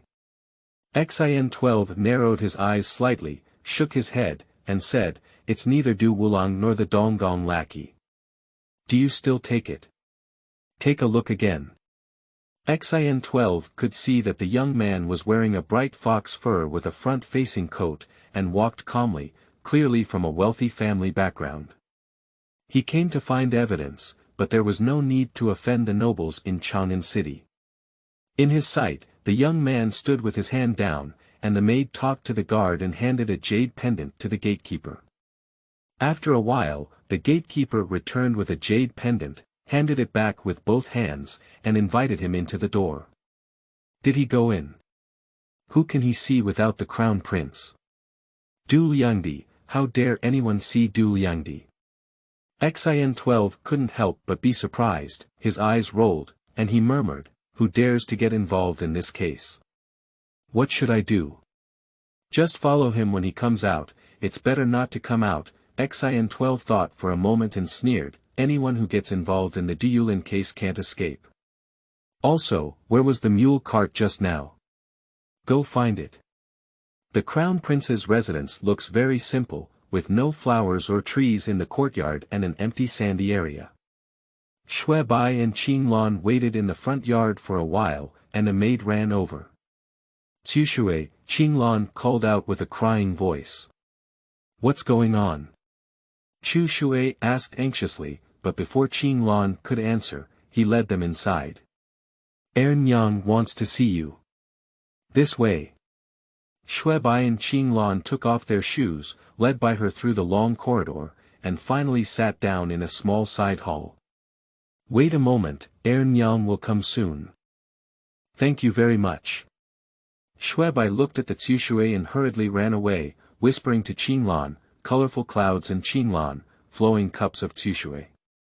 Well, Liuxing and Tsushui are domestic maids, while Kaiyun and I were sold to the Du family when we were young. At this moment it was inconvenient to ask more questions. Shui Bai glanced at the side hall decorations and knelt down, imitating the occasional reading style of Du Wulang. His waist was straight, his hands were placed on his legs, and his gaze was level. Since the incident, Qinglan has been at a loss for what to do. She has long lost her demeanor as a maidservant and is anxiously waiting by the door. Not long after, someone came over from the corridor and she quickly bowed. I have seen Nyang. Upon hearing the commotion, Shui Bai turned his head and saw a well-dressed lady entering the side hall. Her hair was towering, with swaying hairpins on her temples, and she was wearing a silk robe. In the cold weather, she bare her neck and chest, showing a white and greasy appearance. She has a graceful figure, with a curvaceous figure that should be plump, yet still maintains her body shape, with a perfectly fitting curve. Shui Bai didn't realize the beauty of the Tang Dynasty's attire, which was adorned with robes, skirts, and half-covered snow, until he met the Crown Prince Liangdi and Du Ernyang. Thinking of what Aunt Du had said, Nyang and the Crown Prince have a good relationship, he nodded unconsciously. I only hope that the Crown Prince is willing to protect the Du family for her. The new book period was originally not good and there were too many to avoid exceeding the word count and missing the recommended slots for new books, so it is usually 4,000 per day. I have been reading 2 chapters in the past day, with an average of 4,000 words per chapter. I am afraid of missing the recommended slots later on, so I can only ask everyone to read more and vote more monthly. Thank you very much. End of this chapter. Chapter 5. Settlement. You are listening at novelfull.audio.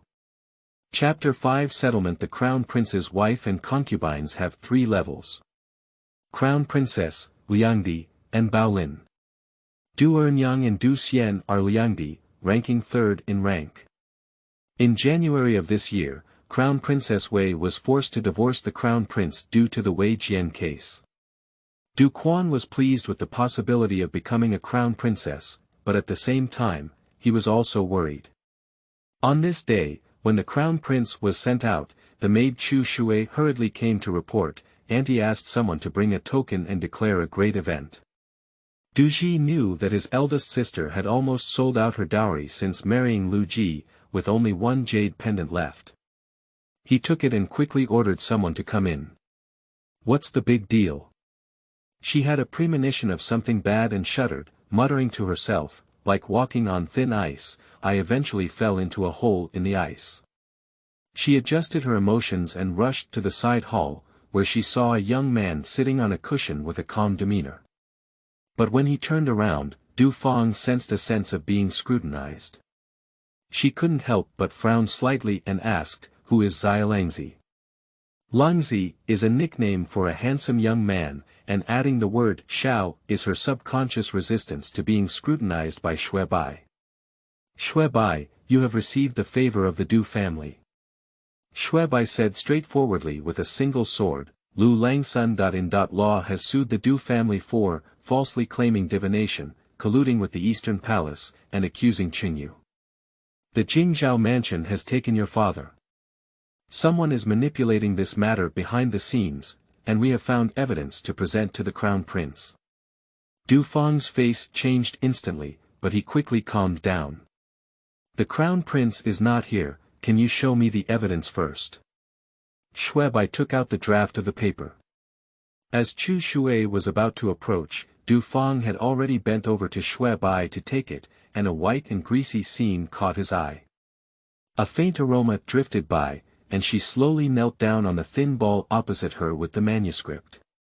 She carefully looked at it, waved at Chu Shui, and whispered, "Hurry up and ask someone to invite the Crown Prince back." Afterwards, she asked Shuebai for detailed information, and Shuebai began to explain everything from his coma and amnesia when he worked as a book boy in the Du family. Upon hearing this, Du Zhen patted his heart and showed a grateful expression, saying, "Shuelangzi has been running for the Du family. I am a little cold today and have no way to repay it. I will thank you again in the future." Shuebai said slowly, "Although I have lost my memory, I know that since I was beaten to the brink of death by someone, I must have offended someone before. When I came over today, someone outside was watching, and these people may have found out about what happened before my amnesia, causing trouble for the Crown Prince." Du Zhen's gaze fixed and he recognized the underlying meaning behind his words. It is said that they are afraid of causing trouble to the Crown Prince, but in reality, they want the Crown Prince's protection. There was a slight change in her tone and she said, "If you cause any trouble, you can speak up. I can help you, and I won't refuse." Shuebai said, "But I really don't remember." Du Zhen felt slightly displeased. Shuebai said again, "Qinglan said I have a branding mark on the back of my neck and a strangulation wound on my leg, so I should be an official slave. Judging from your appearance, but are wealthy families enslaved by their hometowns? I can't recall it, but it's possible." Du Zhen was willing to repay this favor, but the Crown Prince's current situation is not good. Without knowing the extent of Shuebai's troubles, hastily agreeing to shelter inevitably carries risks. So she carefully scrutinized Shuebai again for a while, pondering whether this person was worth helping. Finally, Du Qi nodded and said, "All right, I will keep you safe." Shuebai breathed a slight sigh of relief and asked, "May I see the Crown Prince?" "The Crown Prince is busy with things, so I won't be able to see you." Du Feng's eyes changed and he said, "If you have something to do, it's the same with my concubine. The Eastern Palace will never treat you unfairly." Shuebai looked at her and saw a familiar look, immediately realizing that he was also working for the East Palace, and she hoped he would help her with the work. It can be seen that although she and the Crown Prince are husband and wife, there are still some subtle differences between the two. Shuebai remained calm and said, "I've heard about the Wei Jian case that occurred at the beginning of the year. I've been thinking that if the Crown Prince gives up on the people around him again, it will also be detrimental to people's hearts." He seemed to have become a strategist under the guise of Prince Liangdi, considering issues from the perspective of Du Xian. Qinglan was greatly surprised by this situation. Since the Du family saved Shuebai, it has only been 5 days, but he has been able to show more strangeness every day, indicating that the city is extremely deep. "Don't worry, I'm not Empress Wei, and we have evidence to prove the innocence of the Du family. This case is simple, and it's not difficult to overturn it," Du Zhen said with a smile on his face. This smile is full of charm, and she is indeed a beauty that easily makes men disregard everything. Then, she added softly, "Of course, with your words, I will also tactfully let the Crown Prince know. The Crown Prince is the foundation of the country, and not to mention his prestige, the last bit of dignity must be preserved no matter what." Shuebai nodded in disbelief and asked, "How does Nyang plan to use this evidence?" He also referred to her as Nyang, instead of Du Liangdi, but Du Ji smiled knowingly again and said, "The Crown Prince needs to discuss with several eunuchs and come up with the most appropriate solution. This is not a question that Shuebai can deal with, so he asked, who is behind the scenes? Who else can there be besides the current Right Chancellor Li Linfu? Du Ji sneered slightly. Shui Bai remained silent and waited for further information. Li Linfu, a small brother slave, was born with a cunning nature, a disharmonious face, and a fierce spirit. He was called the soda chicken by Chinese scholars. He strongly supported the establishment of Prince Shou as the heir apparent and believed that he had made no contribution to the establishment of the crown prince. Therefore, he wanted to shake the Eastern Palace. The Wei Jian case at the beginning of the year was the result of his unjust imprisonment. Du Fang opened his mouth quite fiercely, scolding Li Linfu for his impeccable personality. In the end, he concluded, this person is jealous of the virtuous and capable, causing trouble to the world. He is truly a great treacherous minister. Shui Bai listened very attentively. He sat upright, occasionally unconsciously shaking his fingers in a virtual grip, as if holding a lead chalk while recording. Du Ji looked over and speculated that he had a habit of taking notes when listening to people speak before.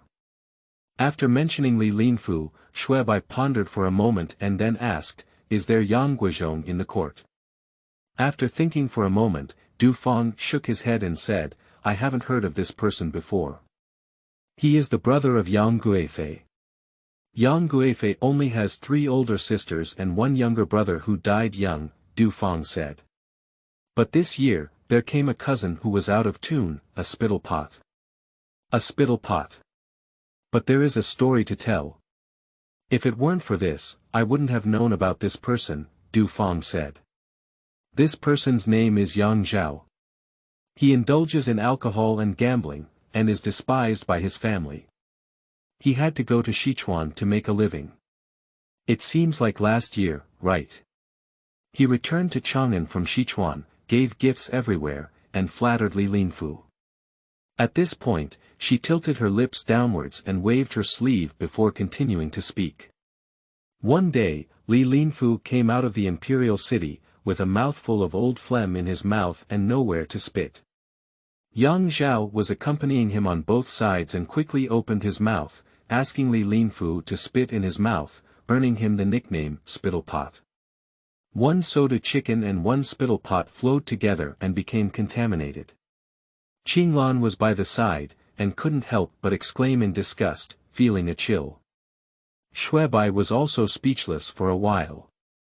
I thought to myself, it seems that this Yang Zhao is Yang Guizhong, who has not yet made a fortune. Why did you inquire about this person? But Lu Ji has some dealings with him. Du asked. Shui Bai remained calm and asked, why does Nyang think so? Lu Ji was appointed as the left guard Chow, and Yang Zhao was appointed as the right guard Chow.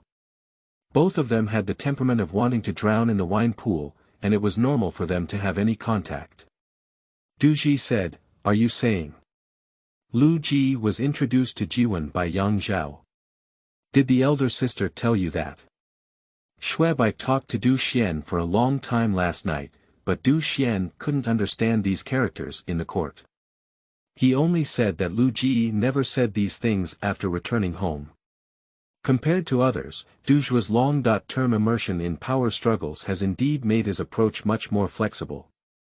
Upon hearing her words, Shui Bai immediately gained a lot and pondered, saying, the key to this case. At this moment, Chu Shui hurriedly ran back and reported, the crown prince is back. So fast. Du Fang was somewhat surprised. The people sent by the maidservant have just left. I think the crown prince must have heard some news before coming back. Du Ji nodded and got up to greet Shui Bai, while explaining to him, I'll wait until I see the crown prince before welcoming big sister and 5 Lang. Wait here and don't move around casually. Du Fang treated people generously and did not forget to order someone to prepare lunch for Shui Bai and Qinglan. But after lunch, Shui Bai waited for a long time in the prince's courtyard, but did not see her return. Until a middle-aged man wearing a red round-necked narrow-sleeved robe ran over. This person is around 40 years old, with a bent waist and a collapsed back. His appearance is extremely ugly, his eyes are bulging, his forehead is protruding, his crooked teeth are curled, and his face is unnecessary. He should be a eunuch. I'm Li Jingzhong, the eunuch of the Eastern Palace. May I ask if it's in front of Shui Langjun? Li Jingzhong's voice is strange, he should have been castrated before the sound change period. Shui Bai quickly bowed and said, exactly. Li Jingzhong approached Shui Bai and whispered, Li Linfu has sent someone to visit, but it's actually a search. Before Shui Bai could react, he raised his hand and said, please come over here quickly, Mr. Shui. They left the side hall and dared not walk further towards the front yard, but hurried along the long corridor to the backyard. At the end of the corridor, Li Jingzhong lowered his head and saw that Shui Bai and Qinglan's shoes were still left in the front yard. He quickly summoned several eunuchs and ordered them to take off their boots and replace them. Shui Bai didn't say anything and glanced at the front yard. Qinglan flattened her mouth before putting on the small eunuch's boots. As the boots were a bit too big, she stumbled as she walked. Passing through the two courtyards, I saw a carriage carrying swill set up by the side door of the backyard, with a large vat on it. Several men dressed as servants stood beside the carriage, all tall, strong and sturdy. Li Jingzhong led them to the edge of the tank and said, someone is watching from outside. Please feel sorry for the moment. This tank is clean, it's the big water tank in the kitchen. Shui Bai reluctantly entered and said, we have evidence to prove the innocence of the Du family. Yeah, Li Jingzhong said urgently, but where did this evidence come from? It can't be that the crown prince sent someone to retrieve it. It has to be entrusted to others to clear the injustice of the Du family.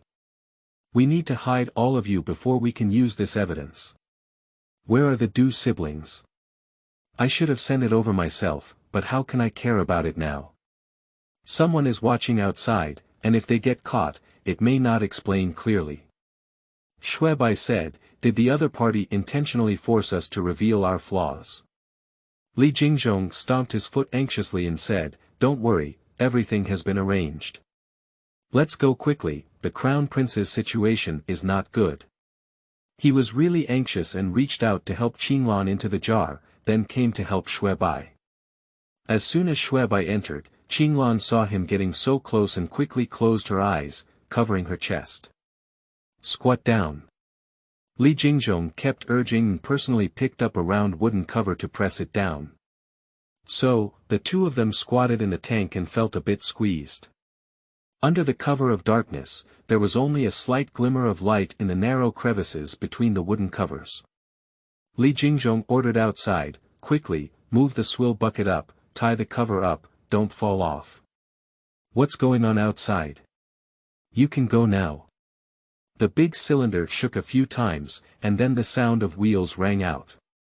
The car was bumping violently, and Shui Bai and Qinglan were occasionally bumped together.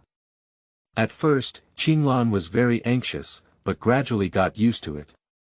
It took a long time for the carriage to stop. The large vat was lifted by someone and shook violently. With a "yeah" sound, Qinglan completely collapsed into Shui Bai's arms. Shui Bai ignored her and reached out to push the cover plate, but it was already tied with hemp rope. Through the cracks, he saw that he was in a wilderness. Let's go out.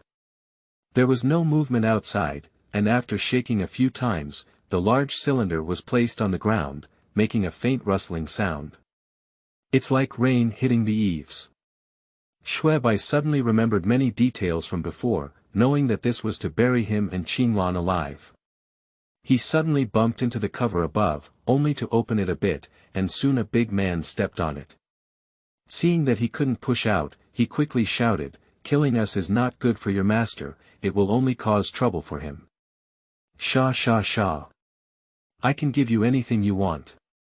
Believe me, I'm different from everyone else in this world, I can give you a lot of things. Do you want money? Feel free to ask for as much money as you want." Qinglan also understood what had happened, pressing her hands against the cover and crying, "Please. Let us go. Please."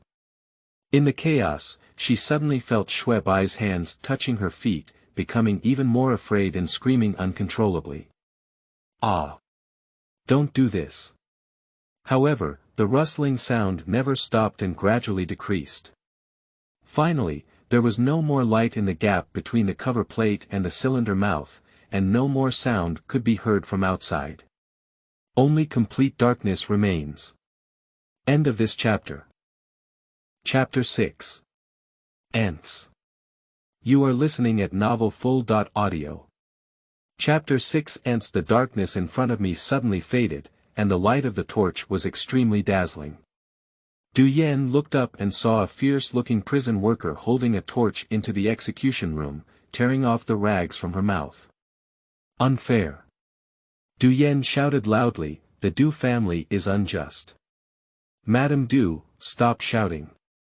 Suddenly, someone outside the execution room said leisurely, this is Jingzhao Mansion. If you are a smart person, you should know that no matter how you shout, it will be in vain. This person was accompanied by attendants holding lanterns, illuminating his blue official robe, slightly upturned beard, and a mocking expression at the corners of his mouth. It is precisely the Jingzhao prefectural Fa Chao Jiwen. Du Jian saw it and spat and cursed, running dog.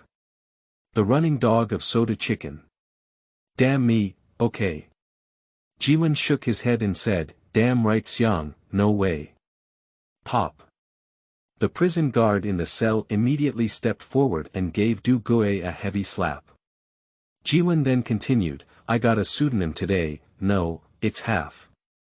The so-dot called Luopinji Jiwang, of which Jiwang is my legal net. Bah, cruel official, not ashamed, but proud. You are a great beauty, I advise you not to try my method. Jiwen touched the bloodstain on the doorpost, rubbed his fingers lightly, and said to himself, then asked, did the crown prince send someone to burn Lu Ji as evidence of his friendship with ministers? Du Yan gritted his teeth and said, you don't want me to recruit. The prison guard grabbed Du Gui's hair and scolded, did the crown prince send someone to destroy the evidence? Slow down, Jiwen scolded, I don't know how to cherish the beauty. Mrs. Du has to be kept as a witness, how can we torture her? Then he changed his tone and shouted, someone, bring them in. The door of the execution room was opened, and there were loud scolding and crying outside. The prison warden dragged in a woman who was naked and flesh and blood blurred. Du Ting looked at it with determination, his liver and gallbladder were torn apart. Flowing cup. Animal. You animals. Release her for me. Dot. Flowing cup clearly suffered greatly, crying and losing her throat, even groaning appeared hoarse. Blood kept flowing down and gradually flowed all over the ground. Jiwen let out a few heartfelt tsks and said, Madame Du, there's no need to cry for this lowly servant. It's not worth it. She has confessed. I know who burned the evidence, but I only need one person to prove that this matter was ordered by the Eastern Palace. After speaking, he asked Luiying, tell me, the arsonist Shuebai was sent by the crown prince. Lu Chu let out a couple of gurgles in her throat and cried hoarsely, yes. Yes. It's no use saying that. You're just a lowly maid. I want your wife to say it. Jiwen smiled and turned to look at Du Gui, asking, is that so? Don't be like this. Du Yan cried uncontrollably, shaking his head and saying, don't be like this. Jiwen approached and gently stroked her hair, saying softly, your useless husband Lu Ji has confessed enough charges. A foul smell came from his mouth, and Du Ting felt nauseous and cried, no. The entire Du family has also been taken to prison and is currently being interrogated. A heinous crime of plagiarism cannot be escaped. No. Poor thing, the beautiful woman is not behaving properly. Currently, only you can save the Du family. Jiwen said, let me ask again, is it possible for the crown prince to send Shuebai to destroy the evidence? Please. Please. Do you still want to protect the crown prince? Jiwen pretended to be surprised. Strong support. It's useless. He walked up to Flowing Cup and stepped on her head, laughing. In my eyes, the crown prince is not afraid enough. Are you fighting me? With this step, You know that ants are just ants. No. Amidst Du Gui's crying and pleading, Jiwen had lifted his foot and then stepped heavily on it.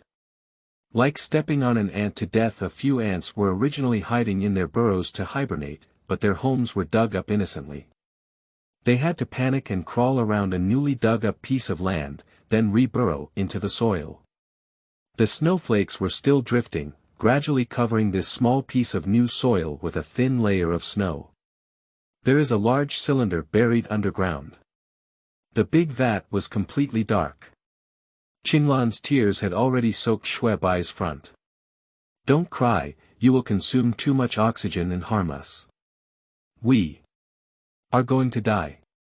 Qinglan was too panicked, sobbing incessantly, and then crying again, I don't want to die.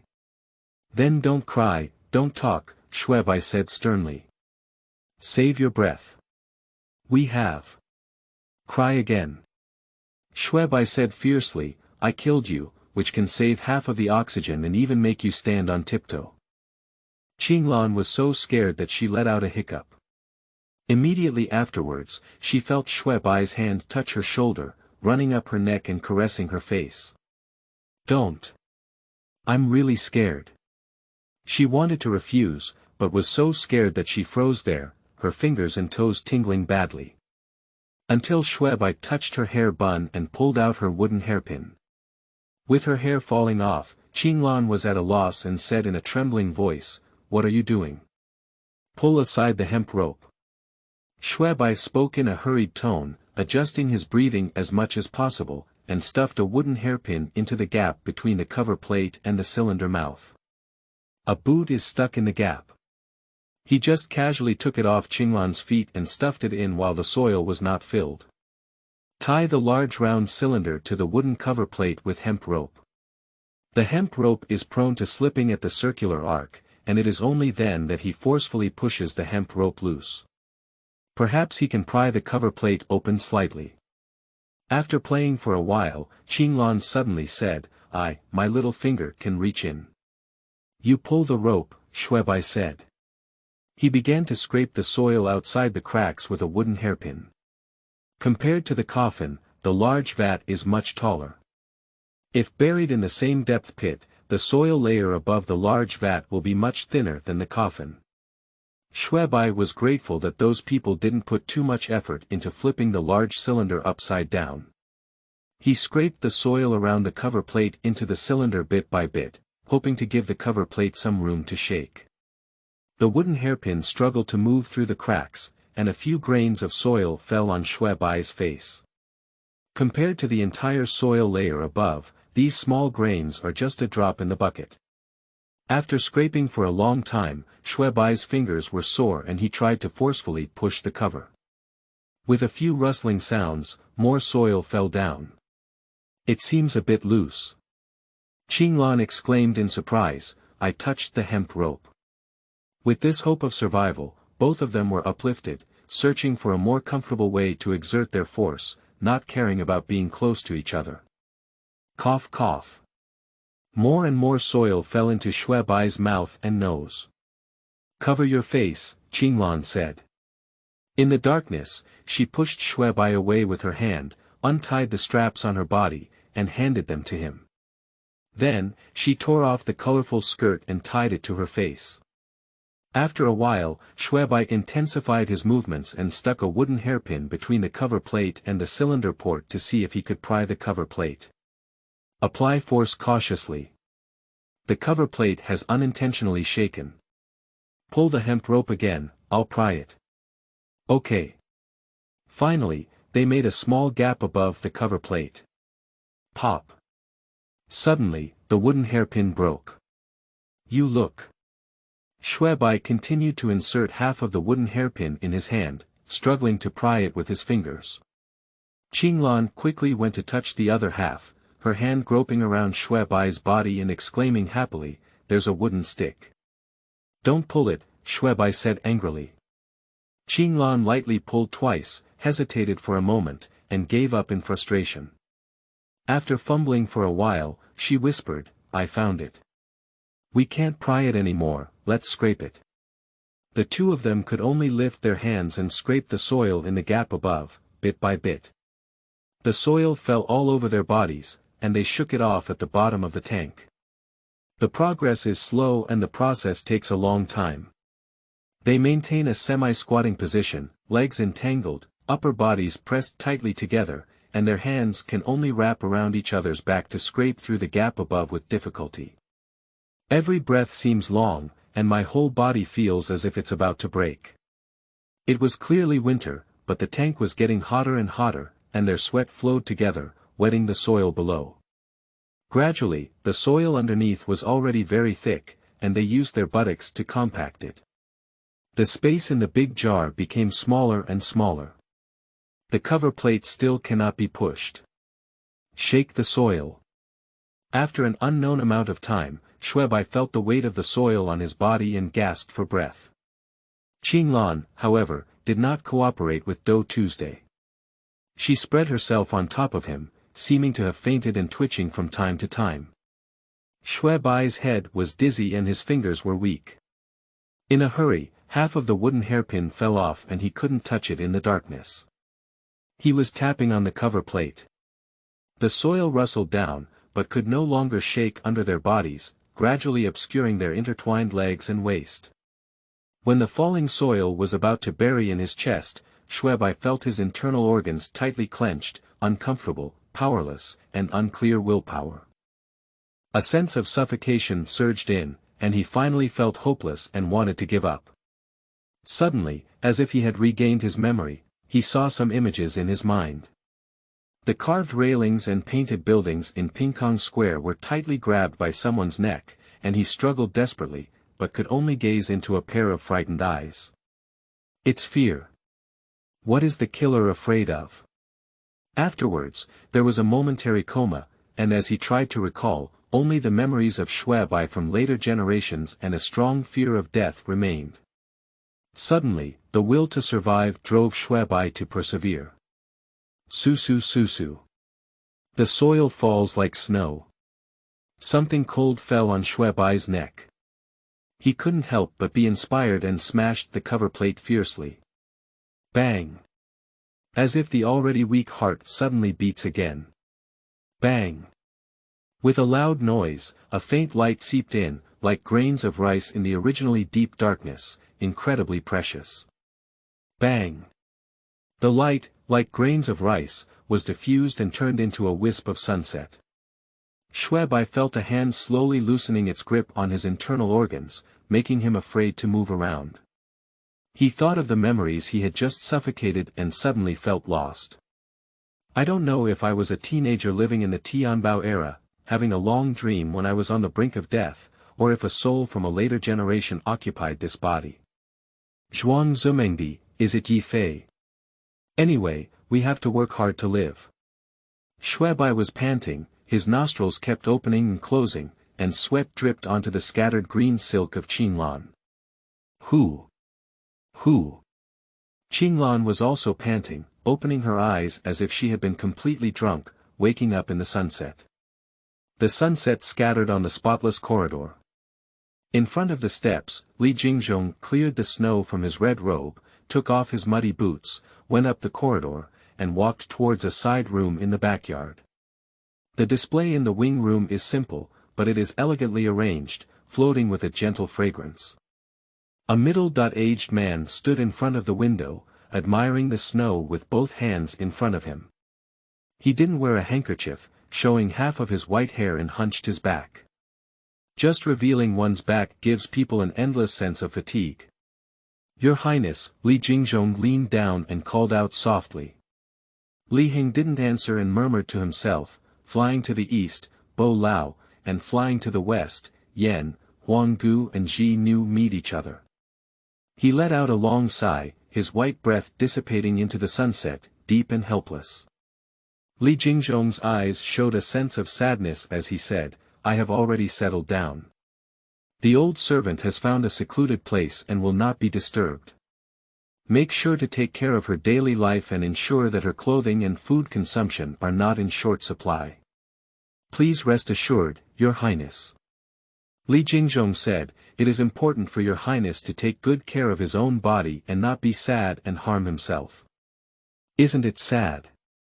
People are like knives and I am like fish and meat. Li Jingzhong lowered his body and solemnly comforted, Your Highness is not a fish on the table, but a hidden dragon. Ha, Qianlong, even the last bit of dignity. Li Heng spoke and suddenly choked up. Tears dripped onto the window coffin, one hand gripping it, fingers angrily pinching the rosewood, their fingertips turning pale due to excessive force.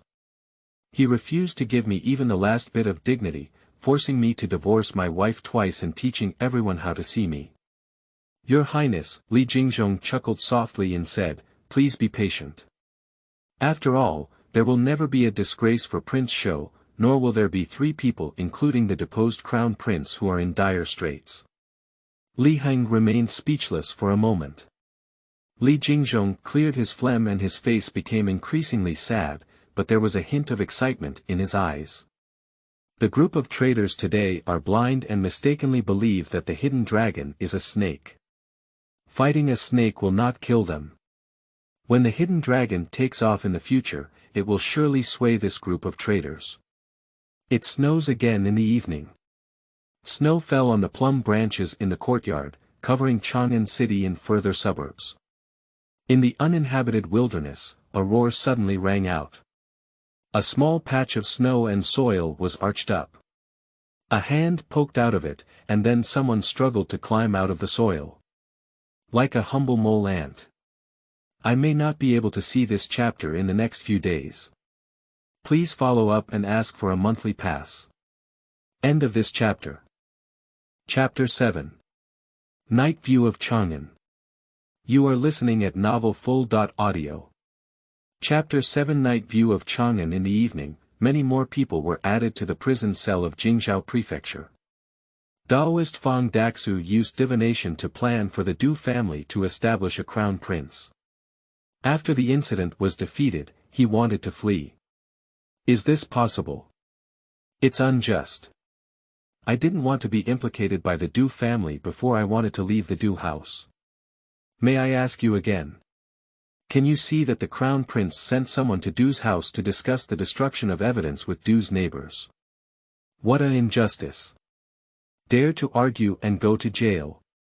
Jiwen did not enter the execution room, stopped under the eaves, stood with his hands down, listening to the mournful howls and admiring the snow scenery. As the sound in the execution room gradually subsided, Xin-12 stepped forward and reported, Olung, Fang Daxu has used a false move. But the steward of the Du family, Quan Rui, refused to admit that Shuebai was sent by the crown prince and only said he had picked it up. Did you pick it? You picked one and showed it to me.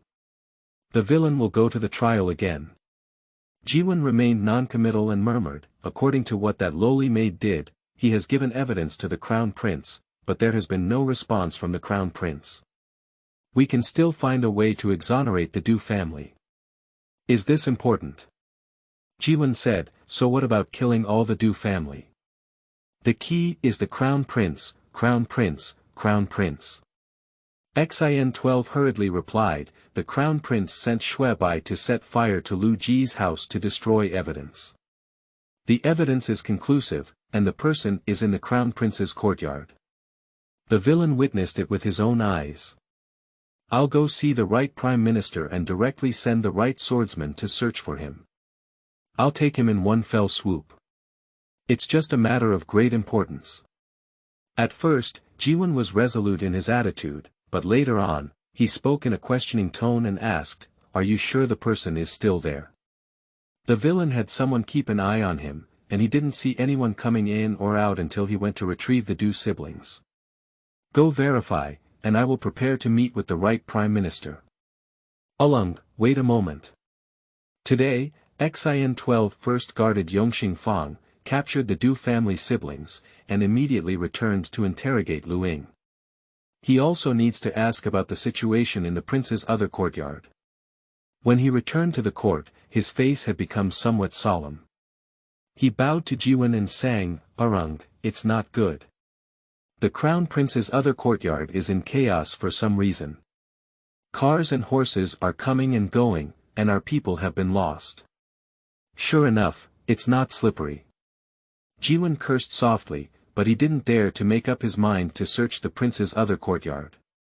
He had to order, send someone to find it. The villain has been arranged, EP1-10 said. There is another way for the villain. Du Yolin's son also participated in the destruction of evidence. If he is captured in the prince's residence. As the words fell, the gatekeeper of Jingzhou mansion ran into the courtyard and reported, Jifa Chao, the right minister has sent someone. Quick, please. Jiwen dared not neglect and quickly got up to welcome him. After taking 2 steps, he quickly turned around and found a box. He took out a mother clove and put it in his mouth. He actually had an extraordinary background, being a prime minister and a son.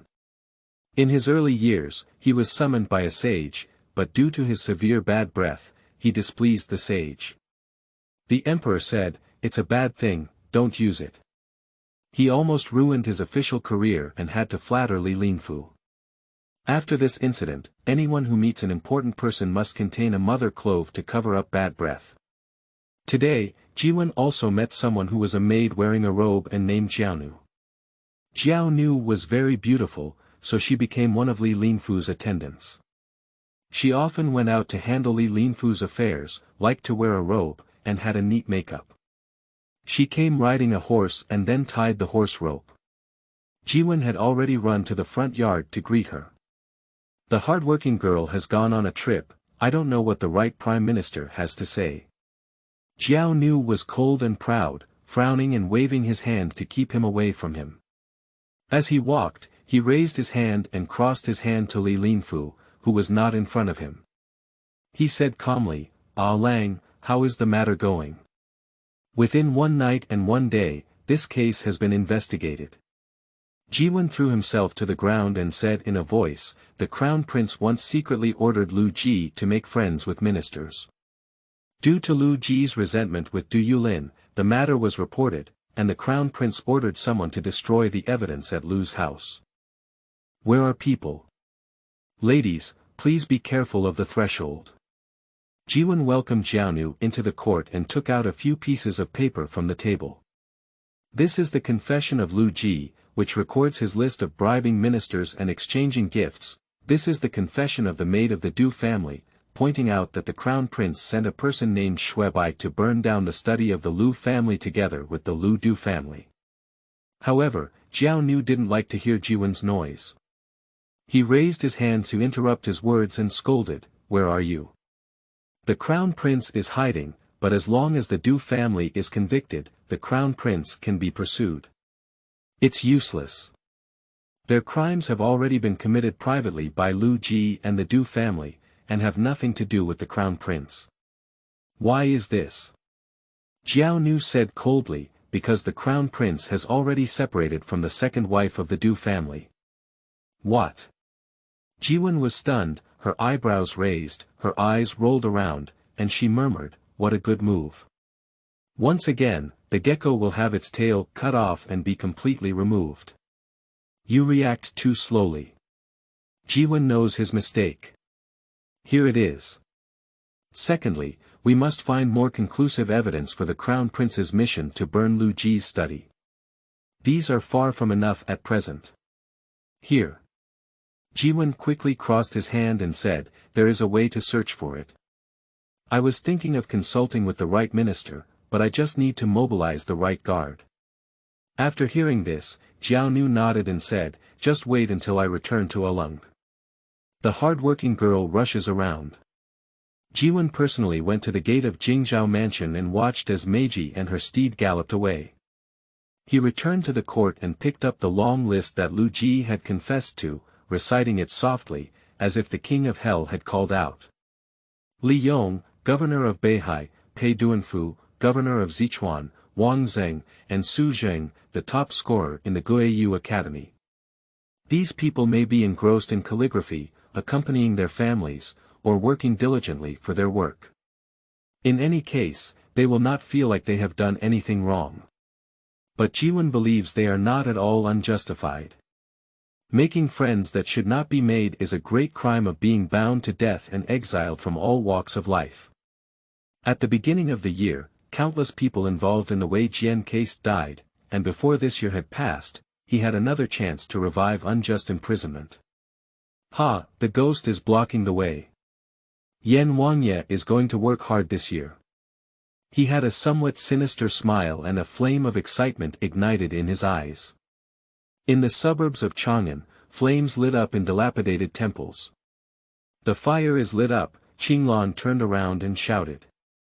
She was so cold that she shivered and huddled by the fire, constantly rubbing her body to keep warm. After a while, Shuebai came in holding a handful of firewood and shook off the snowflakes on his body. Seeing Qinglan's appearance, he untied his coat and sat down next to her, wrapping it around each other. This was originally Du Wulang's clothes. He went to the prince's other courtyard to change them to cover his ears and eyes. Qinglan was so shocked that her whole body trembled, but she didn't dodge.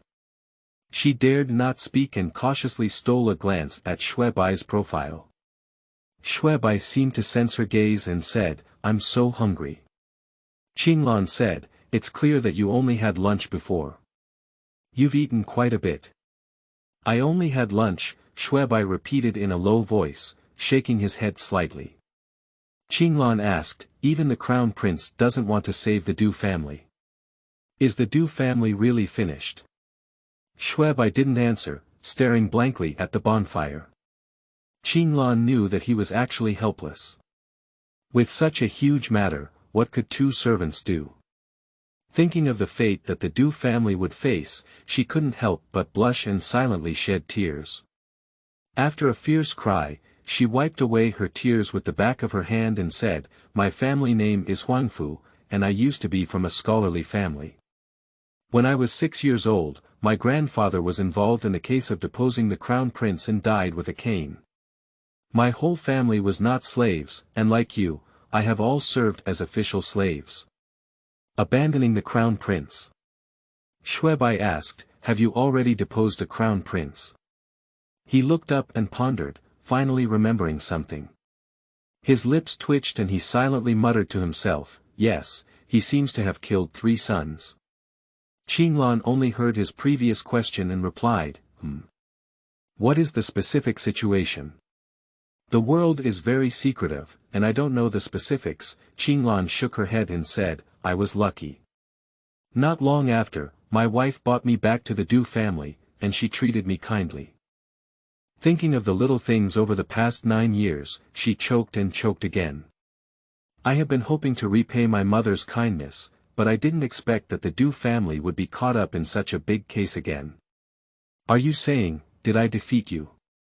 "You don't have to blame yourself," Shuebai said. "It can only prove that there are too many innocent people involved in this kind of thing." Qinglan received comfort and felt much better. Shuebai sighed slightly and muttered to himself, "The heart of one person is the heart of millions of people." Qinglan couldn't understand and felt the wind still blowing cold. She unconsciously leaned against his warm body, but soon realized something was wrong and bit her lip. Snowflakes drifted outside the temple, and the two people hugged each other by the campfire for warmth. Behind them was a dimly lit area. Qinglan gradually had other worries, her eyes slightly lowered, and she whispered, "If we really can't save the Du family, what should we do?"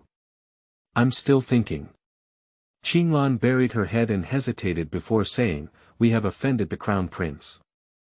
Perhaps we should find a place to hide our names." Men farm and women weave." "I don't know, nor do I plan to cultivate land."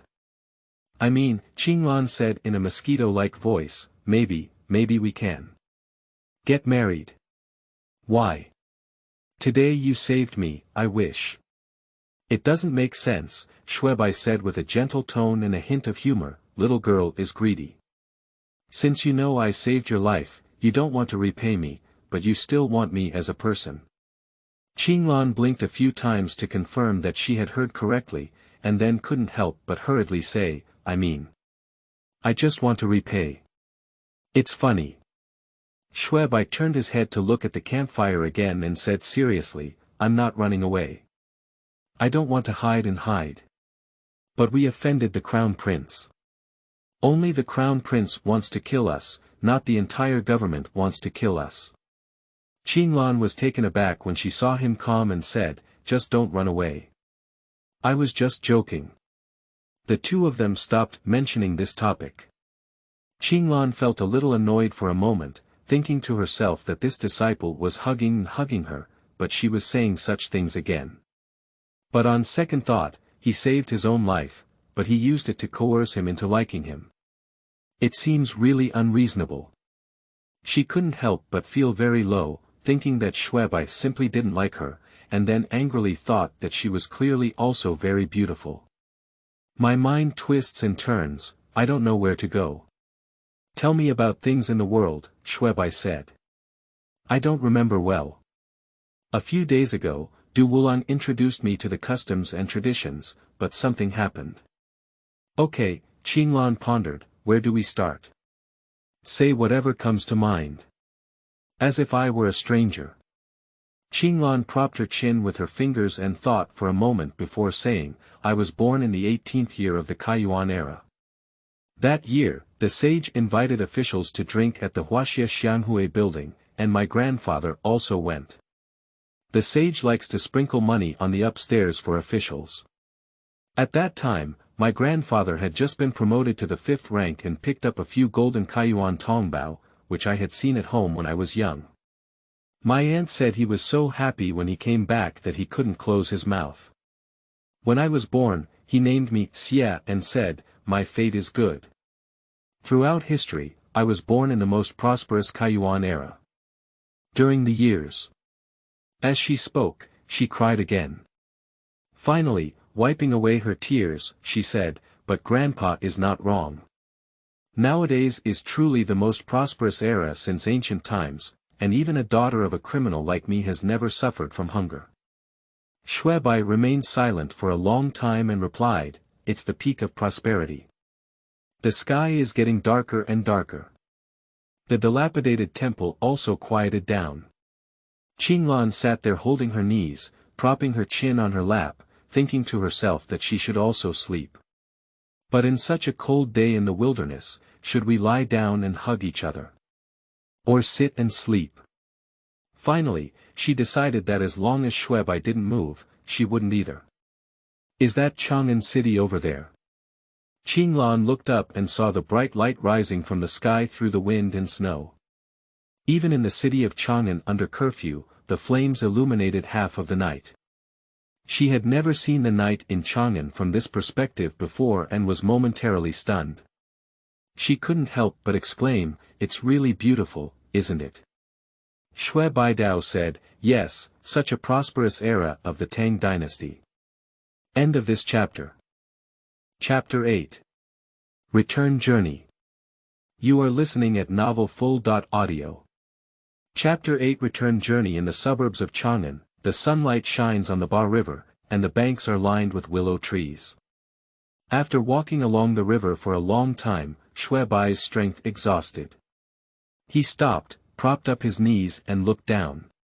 Seeing that Chang'an was still wearing those mismatched boots, he asked, are you tired? Chang'an hid some worries all night, but when he cared about her, her eyes turned red. I feel very tired as a servant. I just feel aggrieved. Last night, when I said we were hiding our names, it seemed like I was being heartless to my master and trying to make you handsome. But when you said, returning to Chang'an to turn things around, how was it easy? What are we? Those people used carriages to carry us for a long time, and we even found it difficult to return to Chang'an, not even knowing where we were. As she spoke, she turned her back and wiped away her tears. Shui Bai pointed to the river and said, things should be done gradually. Walking along the river, there must be someone else.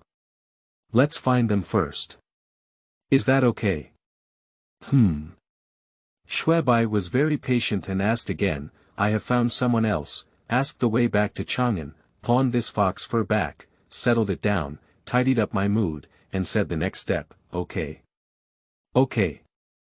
Since the incident, Chang'an and the Communist Party have only just complained.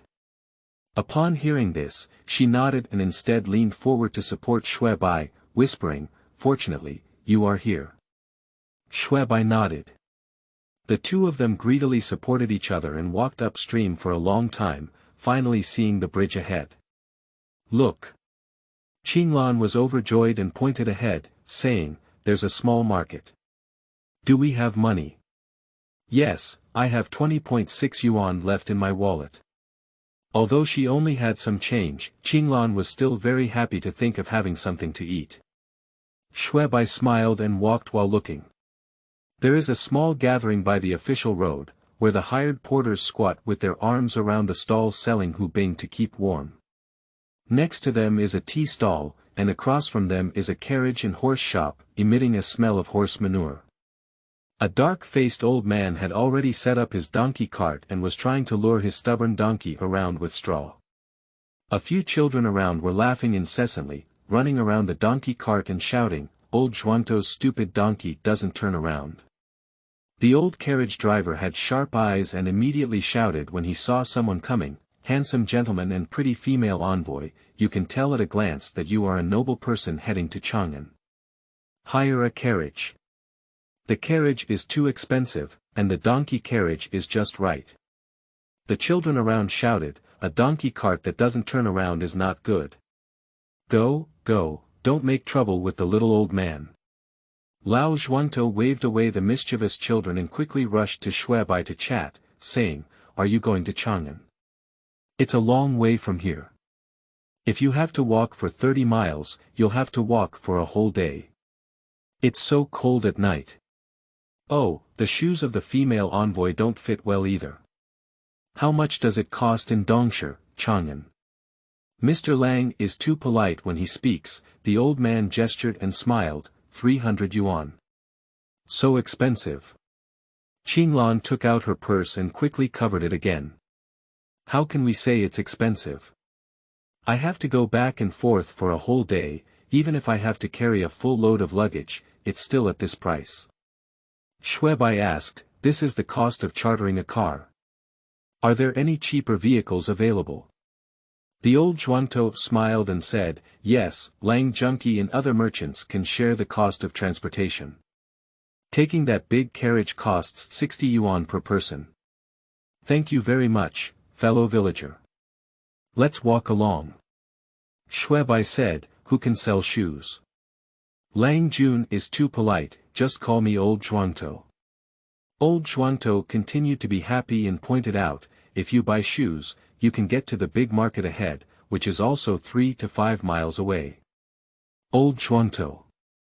An old woman ran over from the south side of the official road and shouted, "A big customer is traveling from Lantian County to Chang'an.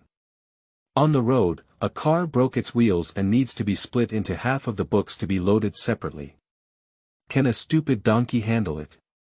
How can we not pull it? We feed ourselves full every day. Is the price negotiable? Hurry up, there's still a bounty." The old Zhuangto was overjoyed and didn't want that stubborn donkey to turn around again. "Just hurry and leave." Shui Bai and Qinglan went to buy hubing. Hubing in Chang'an City costs 2 yuan per piece, while here it costs 3 yuan. The two of them hope to use 16 yuan to buy 6, so that there is some money left to buy shoes. The old woman who sells hubing is quite kind and gave them an extra one. From being buried alive to finally holding onto this warm hubing, Shui Bai took a deep breath before biting it hard. He walked on the snowy official road, looked back a few times, until he could no longer see the old woman. "Little Lang, we meet again." Old Zhuangto saw Shui Bai and Qinglan who were avoiding the official road, and quickly grabbed the donkey cart and greeted them with a smile. "Hello fellow villager. Little Lang, please wait a moment." The old man hurriedly got off the carriage and bowed to a rider from the back, saying, "Big Lang, can you give them a ride?" That was a middle-aged man over 40 years old, with 3 beautiful whiskers, a delicate face, an indifferent expression, and eyes as calm as an ancient well. He was wearing a plain robe, a fu scarf on his head, holding a reins in one hand, and a string of Buddhist beads in the other. Although his attire was not luxurious, his demeanor was excellent, clearly a prestigious family. Xue Bai glanced at this person, and before he could speak, a young boy rushed forward and said, "There are precious books of my master on the donkey cart." Wuchen. The middle-aged man stopped drinking from the boy and nodded at Xue Bai, saying, "If you don't mind, how about going with me?" "Thank you very much, sir." Xue Bai learned to make a fork in his hand and said, "Xue Bai, dare you ask Mr. Gao's surname and respected name? It's good to repay him later." He carefully considered that although Donggong wanted to bury him alive, he was not a fugitive and was not afraid that anyone would know his name. He even planned to let more people know his name. "There's no need to talk about gratitude," the middle-aged man refused to give his name and said, "It's inconvenient to go out. We should help each other." What the gentleman said is quite accurate. Xue Bai only realized today the many inconveniences of living in this era, and became more aware of the meaning of the 4 words, mutual support. He also understood the reasons why people and their families and neighbors live together. The middle-aged man nodded with a smile and urged the horse to leave. His eyes remained calm, and this smile did not show any joy, but instead appeared somewhat compassionate. Seeing that this big customer doesn't like to talk, even the old banker didn't dare to speak too much on the way to Chang'an. Fortunately, this road was smooth and easy to walk, and after half a day, we arrived in Chang'an. To the east of Chang'an city, there are 3 gates. Tonghua Gate, Chunming Gate, and Yanxing Gate, collectively known as Qingmen. The area around Qingmen is densely populated with wine shops, making it a good place to enjoy drinking. Therefore, there is a poem that goes, "Before drinking Qingmen wine, one is like a drunken dream." The convoy entered the Chunming Gate. Xue Bai looked around and saw numerous restaurants, flagpoles waving, curtains hanging high, and red curtains fluttering. In every restaurant, there are performances such as kabuki playing the flute, musicians hitting the acrobatic sumo, and even drinkers throwing pots or drinking orders, playing various games. What is more eye-catching is Hu Ji, who is picking up customers in front of the door. They mostly have deep blue eyes, slightly curled hair, rouge on their lips, thin silk drapes, revealing their snow-white muscles, twisting their waist and waving their bare hands to invite people into the store. Half the city's wealthy guests are drunk and singing loudly. Maojie. Suddenly, a shout was heard, and a few people from the Kong family's tavern ran out towards the middle-aged man in a plain robe who had taken Xue Bai on a journey. Maojie. "Ha ha ha, I said Maojie has been appointed as a staff member of the Treasury Department. It's time for him to return to Chang'an and take up his position in the next 2 days. Brother Yuan Air. I haven't seen him for many years. Have you sorted out your other jobs in Wangchuan? At the beginning of the year, I started to do some tidying up and even composed a few poems for it. Mo Jie has a new poem again. Haha, read it quickly. In less than a year, it's not until I return that I have time to plant spring fields. The grass is green in the rain, and the peach blossoms on the water are red. Okay. What a peach blossom on the water that's so red. Xue Bai looked at the middle-aged man in a plain robe again, and for an instant, he was surprised. Then, he couldn't help but show a hint of realization with a smile. This person is known as Maojie, and it is highly likely that he is a person. Wang Wei Wang Maojie. Listening to their conversation, it turned out that Wang Wei had a separate business in Lantian County, so he moved from Lantian County to Chang'an as an official.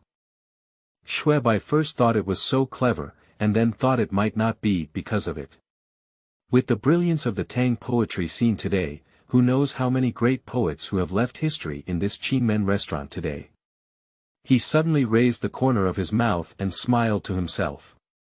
The crown prince sent someone to send him out of the city and bury him alive, but the poetic Buddha Wang Wei sent him back to Chang'an city. This journey finally allowed him to begin to understand this era. It has the darkness of arrogance, luxury, and power struggle, as well as the splendor of abundant granaries and brilliant articles. They intertwine and form the prosperous Tang Dynasty before us. This prosperous Tang Dynasty will not waste Shui Bai's fighting spirit, but only make him more excited. On the street, Wang Wei's conversation with his friends is still ongoing. By the way, why isn't Brother Chu here? Isn't it because of He Jian's poem that Mo Jian knew something had happened in Chang'an? What's up? The Wei Jian case is repeated, and the Crown Prince is once again separated. He Jian passed away 2 years ago, but his brothers and slaves spread his poetry everywhere, deliberately distorting its meaning. A poem that brings joy to seeing the scenery of his hometown is said to be the Crown Prince's dissatisfaction. However, no one knows that the Wei Jian case occurred at the beginning of the year, and He Jian's poetry was written 2 years ago, and the timing was not right. Silence, don't mention national affairs on the street. The drinker, known as Yuan Air, was a bit intoxicated and instead loudly said, "Why don't you dare to mention it?" "Huh, others are afraid of you, I am not afraid." Silence. "Wuchen, bring your luggage home and I will gather with the nobles. Here it is." Shui Bai stood up and crossed his hand again, saying, "Thank you, sir. A trivial matter is not worth mentioning. Not only did Mr. Xie give me a ride, but it was also Mr. Xie's poetic inspiration." "Oh. Which line of poetry?" "Even if I die, I still smell the fragrance of chivalry." Wang Wei was taken aback at the words, and a hint of melancholy appeared in his eyes, which were calm and composed. "Even if I die, I still smell the fragrance of chivalry. I even forget that I used to have such a poetic style." When he turned around again, he saw that the young man had already left with the donkey cart. The convoy passed through Dao's Hengfang. I heard children singing poetry again ahead. The jade is made up into a tall tree, with thousands of green threads hanging down. I wonder who cut the fine leaves, and the spring breeze in February is like scissors. Shui Bai had heard it once in Xingning Fang, and after considering the conversation he had just heard, his view on the current situation became clearer. Once this poem carries subjective feelings, the first 2 sentences seem to be understood as the image of the Crown Prince in the hearts of the courtiers.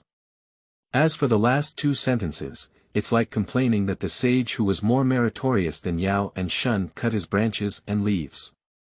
Sigh. At the east gate of Dongshi, the old man grabbed the donkey cart and smiled, saying, "I still need a sports car. Next time I go to the east of the city, remember to take care of my business." "Okay," Shui Bai smiled and said, "Goodbye, fellow villager. Little Lang, you're too polite. Goodbye." "Hey, hey." Shui Bai and Qinglan watched the donkey cart go and walked into the east gate. Before me was a bustling and lively scene. The wide and straight long street has no end, only neat shops can be seen on both sides, with eaves, towers, wine flags, and lanterns. The street is lined with pedestrians and a dazzling array of commercial goods. "Let's go, buy shoes first." Qinglan quickly glanced at Shui Bai and said, "This way." The two of them walked for a while, listening to the sound of drums gradually ringing. As they approached, they could see a platform set up ahead, on which more than 10 beautiful girls were dancing gracefully, which was really beautiful. Shui Bai looked around and didn't see anyone holding a tray to collect money. He couldn't help but ask, "What is this for?" Qinglan pulled him away and said, "Selling Silla maids." Shui Bai looked back and thought to himself that all the beauties in the world were being sent to Chang'an. No wonder he had met so many recently.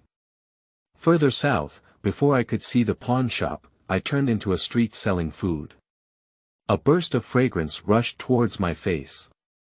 Various steamed food stalls are lined with steamers, releasing misty steam and dispersing the fragrance. The frying pan in the food shop crackled and fried all the miscellaneous rice-meat dumplings golden. There are also a variety of pastries, roasted lamb with spices sprinkled, roasted camel hump. "Are you hungry?" Qinglan now knew that Shui Bai had a large appetite, so she said, "We still have 10 coins left. Don't rush to buy shoes. Eat some food first, and wait until you become fox fur before buying anything.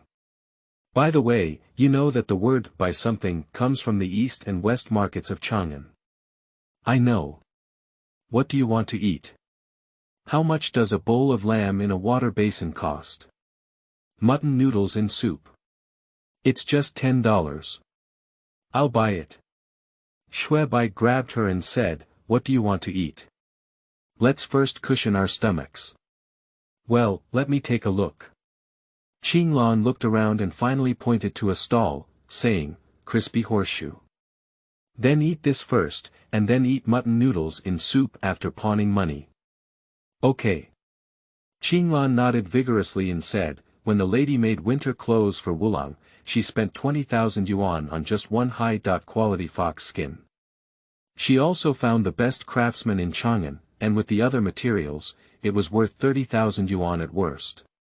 Although that was the case, after the two of them made horseshoe pastries and visited several pawnshops in a row, they finally only pawned less than 5,000 yuan. If all of this amount were exchanged for copper coins, it would be nearly 20 pounds. Fortunately, the pawnshop was very thoughtful in doing business, and Shui made a list of things to buy. He hired someone to come and have all the shops deliver them together. When the two of them left the pawnshop, they had already changed into a jacket and robe, wearing a headband and soft-soled sandals. They each carried a small bundle, which contained knives, medicine, and other necessary items. The remaining money was exchanged for a broken silver and some easy-to-carry copper coins. Qinglan finally regained her energy and pulled Shui's ear, saying, changing into this men's outfit is much more convenient. I'm not that afraid anymore, otherwise I would always be afraid of being recognized. Don't be afraid, if the Eastern Palace had such a power in Chang'an, it wouldn't have buried us alive. The mutton noodles in soup in Chongjia shop in Dongshi is said to be a handicraft from Weinan, and is famous in Chang'an. This afternoon, both of them ordered a bowl and drank it clean while holding a large bowl. Qinglan put down her bowl and looked at Shui with a bright smile on her face, saying, is it really delicious? Where are we going now? Shui didn't even think about it and said directly, the 10 Kings Mansion. It seems like I won't be able to see what Zhang said today. When encountering such a situation in a new book, it will affect my reading and make me cry. Looking for follow-up reading and monthly tickets, thank you for your support. End of this chapter. Chapter 9. Extending the line. You are listening at novelfull.audio. Chapter 9 Extending the Line Jingzhou Mansion, Execution Room. The shackles clanked as Du Wulang entered the execution room and was pinned down on a stool. Prisoner Lu Lu was sitting in the dim candlelight grinding ink, and the remaining light clearly saw the prisoner sitting down. However, the sound of the shackles kept going, so he looked up and saw a pair of trembling feet. Don't shake anymore. The shackles were still making a clanging sound, as if risking their lives. Lu Lu touched his beard, wiped away the remaining ink on his hand, picked up his pen, and said, offender, do you? No one answered. Lu Lu Chi said, what about you? Is the culprit do you? Do transcript. Do you have a stomachache? If you have a stomachache or a headache, please respond. A criminal named Du, was transcribed by his surname Du. Lu Lu pushed his Chinese book to the candlelight, squinted his old eyes, and carefully read it for a while before suddenly getting angry. Offender Du transcript. The fifth son of Du Yulin, a criminal official, conspired with the Eastern Palace, hired Taoist Fong Daxu to secretly hide divination books, reprimanded Qingyu, and fled after being convicted. He set fire to Lu Ji's house in Dunyifang, Chang'an County. He read the document over with a cold face and shouted, do you plead guilty? I'm wronged. Du Wulang cried. If you don't plead guilty, you will be punished. Lu Lu asked, did you sign your name at this time, or did you sign your name after being punished? Du Wulang was so nervous that his little eyes didn't even know where to look, so he closed them tightly and clenched his fists, trembling with fear. A look of being necked and slaughtered. May I ask, is it a portrait or torture? Kill me. Du Wulang exclaimed in fear, kill me directly, I won't make a bet. Killing you. It's not that easy, Lulu impatiently waved his hand and said, I'll go to jail. The prison guard was still preparing his tools, and Du Wulang had already screamed in agony. Ah! Ah! Xin-12 was sitting outside the prison, drinking with a wine bag, when he heard screams coming from inside. He raised his hand and gestured. The two unscrupulous people squatting under the eaves, chatting and laughing, immediately stood up and strode into the execution cell. Jingzhou Prefecture is arresting Niu Shuang and Tianda, and has been ordered to transfer the criminals to Dali Temple. Shouting out, without any reason, he escorted Du Wulang, who had not yet been punished, and left. Xin-12 calmly collected his wine bag, got up, and rushed to the right Xiaowei. It's so bright. Du Wulang was taken out of Jingzhou mansion and squinted his small eyes before realizing it was already afternoon. He missed his prison meal today and couldn't help but let out a growl in his stomach. Niu Shuang immediately slapped him on the back of the head and cursed, I'm not even hungry yet, but the prisoner in the dog prison is hungry first. The young man has no appearance. Du Wulang saw this bad person's round and big belly, very kind, and couldn't help but smile apologetically. The young man has no appearance. Niu Shuang stood behind him, kicked his foot, and shouted, let's go. Du Wulang ran down the stairs and looked around foolishly, asking, this is still my first time in prison. Do you have a car or a car? Without waiting for an answer, he quickly added, no, it's not that the kid is lazy, it's because he's thinking that criminals are often dangerous. Is it possible to? Dangerous fart. Still driving. A big fart will crash into Dali Temple for you. Yes. Du Wulang dared not speak any more and quickly walked towards the direction of the imperial city. Wait a minute. Ding ding, it's so noisy. Niu Shuang slapped him down, took out the key, untied his handcuffs, and threw them to Tianda, saying, put them back. Don't underestimate the shackles of Jingzhou Mansion, Dali Temple. Let's go. Du Wulang was taken aback, unsure if this was a process or because he was not in danger. Anyway, he is walking around honestly and confidently. Jingzhou Mansion is located in the southeast corner of Guangdafang, while Dali Temple is located in the northwest corner of the imperial city. Although it is not far, it takes only half an hour to walk on foot. I walked for a long time. Seeing a small stall selling soup pancakes on the street, Niu Shuang grabbed Du Wulang's hand and sat down with a big grin, shouting, Old Hu, 2 soup pancakes. Upon hearing this, Du Wulang was taken aback for a moment and quickly said, I have to pay for the expenses of the chief official. If. Shut up, who said they invited you to eat? Niu Shuang slapped him on the head again and said to himself, Tianda hasn't come yet. Du Wulang only realized that Tianda was coming over again, and he thought to himself that escorting him alone would be enough. Why bother with extra manpower? I had to watch those 2 bowls of soup cakes and swallow my saliva. Oh, my goodness. Niu Shuang took a bite and suddenly covered his stomach in pain. He looked around and shouted, Tianda, this way. You're watching the culprit, I'll go and come. Du Wulang's gaze shifted away from the soup cake, watching Niu Shuang run into the alley, and then turned to look at Tianda walking towards the distance, hesitant to escape. The buttocks lifted slightly and sat down again, repeating several times. Seeing that Tianda had not yet approached, he finally shook his heart and took a big sip from the bowl on the table, then ran away. Hey! The vendor, Old Huer, was shocked and shouted, I haven't paid yet. Scared, Du Wulang ran faster. He was wearing Shui Bai's woolen jacket, which was the most ordinary clothes. He squeezed into the crowd like a droplet of water flowing into a river, and immediately disappeared without a trace. Son of a bitch, I haven't paid yet. Pop. A string of money fell on the soup cake stand. Niuxuan had already come out of the alley, but he was actually holding a dog and calmly following Du Wulang. Looking up at the fire tower, Marquis Wu raised a small flag and pointed to the 10 Kings mansion in Yongxing Square. Yongxing Fang, there is a guest house along the street. In the guest room on the second floor, Shuebai propped up the window and looked towards the long street to see the tea shop at the crossroads. A few men were sitting there drinking tea, but their gaze remained fixed on the alley leading to the prince's residence. A colleague smiled behind him and said, "Every year, the scholars who live in this hall are more successful than those who live in this inn or Chongren inn, and this is the highest quality room. Are you satisfied with it?" Shuebai asked, "Can you hire a car here?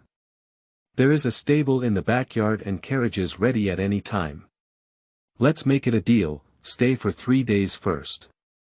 Shuebai gestured to Qinglan to pay. "All right." The waiter laughed and said, "Sir, please move to the lobby and record the store book. If you have any family history, you can also show it to the petty people. When the Ming Dynasty is high school, you can also waive some room fees for the guest." Shuebai reached into his arms, touched it twice, and exclaimed in surprise, "I'm afraid it might have fallen on the spring gate. I have to go find it." "Lang Jun, wait a moment. The curfew is about to come, why don't we go tomorrow?" Shuebai took the money from Qinglan's hand and handed it over, saying, "Then let's not record it for now. Don't worry, I'm not a bad person." "I know," the waiter chuckled. "I've been in this industry for a long time, and I can judge people accurately. If you have official status, you must be a high-ranking family from generation to generation. By the way, I have a fellow villager friend who arrived in Chang'an 1 or 2 days earlier than me. He took a blue canopy mule cart and said he wanted to stay at Yangxingfang. Have you seen him?" "No," the waiter shook his head and said, "It was yesterday that a bad person seized a blue-owned mule cart. I wonder if it's a good friend or not." Shuebai was surprised and said, "My good friend is over 40 years old, with 3 strands of beautiful beard, wearing a plain robe, and holding a Buddhist bead, but he was taken." "Why?" "No, the one who was taken was a beautiful woman with 1 slave and 1 maid. The mule cart was hired from Chang'an County, and there were no 40-year-old scholars." "Beautiful lady. What have you done?" "This little person doesn't know. In recent years, there have been many people in Jingzhou Mansion taking it." Shuebai asked again, "Today when I entered the city, I heard that the crown prince had separated again, but what happened?" Look at what Lang Jun asked, "What can we ordinary people know about this?" I'm laughing. When I first came to Chang'an, I couldn't help but be curious about everything. After chatting for a while, the guy stepped down. Qinglan inserted the door latch and anxiously whispered, "Did Auntie and Wulan get taken? What should we do?" Shuebai looked out the window and whispered, "Although I took them, those people are still staring at me. Are you looking for us?" "It's hard to say." Shuebai kept looking out the window and said, "But this case points directly to the East Palace. Those who can destroy the Du family will come, and those who can save the Du family may also come." The sound of the evening drums rang out again. Shuebai turned his head and glanced south. Across the wall, he saw a familiar figure from afar. He was first surprised, and his eyes flashed with caution. After observing for a while, he quickly turned around. Dong! Amidst the sound of evening drums, Du Wulang ran into Yongxing Square. He ran for a full hour, exhausted and out of breath, but still urged by the drumbeat of curfew, he dared not stop. At the crossroads of the neighborhood, there are still 3 or 2 tea customers sitting at the tea shop. He didn't dare to look much, lowered his head and ran into the alley. He glanced back and breathed a sigh of relief when he saw no one following him. He quickly rushed towards the direction of the Crown Prince's other courtyard. Dong! Dong! He has entered the area around the Ten Kings mansion, surrounded by high-walled courtyards and no more pedestrians. Passing by an alley, a figure suddenly appeared in the corner. Du Wulang was so scared that his heart was about to jump out of his throat. Ah! He was still exclaiming, but he heard a soft drink in his ear. Don't shout. That was a young man wearing a plain jacket and robe. Upon closer inspection, Du Wulang couldn't help but be pleasantly surprised. Shui Bai. Shui Bai pulled him away in a hurry and asked, "You were captured. How did you escape?" "Yes, my elder sister has also been captured. I relaxed their vigilance and on the way to transfer to Dali Temple, I took advantage of their lack of attention and quickly escaped." Shui Bai turned around as he walked, but no one followed, with a hint of contemplation in his eyes. "What's wrong?" Du Wulang said, "I looked carefully and no one followed me." "They let it go because there were dogs." Shui Bai sniffed on Du Wulang and said, "I took off my clothes." "What? Hurry up." Upon hearing his commanding tone, Du Wulang dared not say more and honestly took off his coat. "Take it off again. It's so cold in winter. Hurry up." Du Wulang had no choice but to take off a white training shirt and shiver in the snow alley. "You run east. Go through 3 alleys and then south until you see a stable. Qinglan will pick you up. And you. Pay attention to the footprints and run along there." Shui Bai pointed to the snow imprint in the alley that had been crushed by the wheels and quickly explained it. He picked up the clothes that Du Wulang had taken off and continued running north towards the direction of the prince's residence, tying up his clothes as he ran. Dong! The evening drum has reached its end. The winter sky quickly darkened. Hurried footsteps echoed behind him, and Shui Bai restrained his nervousness, maintaining his normal pace. He quickly turned around and saw a group of playboys rushing home, and breathed a slight sigh of relief. He quickened his pace and walked quickly towards the location of the prince's residence. Ahead, 2 lanterns were hung at the back door of the prince's residence, and one could see the guards standing by the door with halberds. Shui Bai thought to himself that they might recognize him, took a deep breath, and tried to be as calm as possible. Finally, I walked under the high wall of another courtyard. He turned around, carrying the guards on his back and facing the way, suddenly threw a ball of clothes into the high wall with all his might. At this moment, his heart also rose to his throat, afraid that someone might shout loudly. Fortunately, there was none. After completing this task, Shui Bai walked back and forth for more than 20 steps, bending down and rubbing a large ball of snow in his hand, calming his anxiety and slowing down his pace. Dong! The last twilight drum has sounded. Suddenly, dense footsteps came from both the front and rear. "You!" Someone shouted at Shui Bai. "That is a bad person running over with a dog," pointing his finger at Shui Bai. "Woo! Woo! Woo!" The dog being led barked incessantly. Shui Bai casually crossed his hand and said to the unscrupulous person, "What's up?" This is the Ten Kings mansion, and the other party couldn't figure out who he was. Instead, his momentum weakened and he said, "Curfew is coming soon, hurry up." The wicked person strode past him with great strides. The more the dog barked, the more excited it became, as it rushed past Shui Bai. After that was the clanging sound of armor, and a figure swept by. "The right swordsman is taking the thief, and those who have nothing to do with it, get out of here. The right Xiaowei is chasing the dangerous fugitive, which concerns the safety of the crown prince. I won't let go yet." The terrifying screams echoed through the alley. As for the figure that passed by them, it had disappeared into the night snow of Chang'an. End of this chapter. Chapter 10. Networking. You are listening at novelfull.audio. Chapter 10. Networking. The door of the guest room creaked open, and Shui Bai flashed in. Qinglan quickly closed the door, inserted the latch, and patted her heart, feeling extremely scared. Is there water? Have without saying a word, Shuebai picked up his water bag and took a big sip, took a deep breath, and regained his composure. Turning his head, he saw Du Wulang trembling while wrapped in a blanket. We just came in, and I told the shop owner that your friend got drunk and went crazy at Qingmen. Qinglan said, taking out a spare set of jackets and robes from her bundle and handing them to Du Wulang. Du Wulang shuddered hard again, put on his clothes, and asked, "Is there anything to eat? If you have hu bing, it's cold." Du Wulang took the hu cake and wolfed it down, muttering, "Why did you ever take it from Tai again? Wu Lang, speak slowly and don't choke." Qinglan poured a glass of water and handed it over. After drinking water, Du Wulang finally felt relieved and revitalized.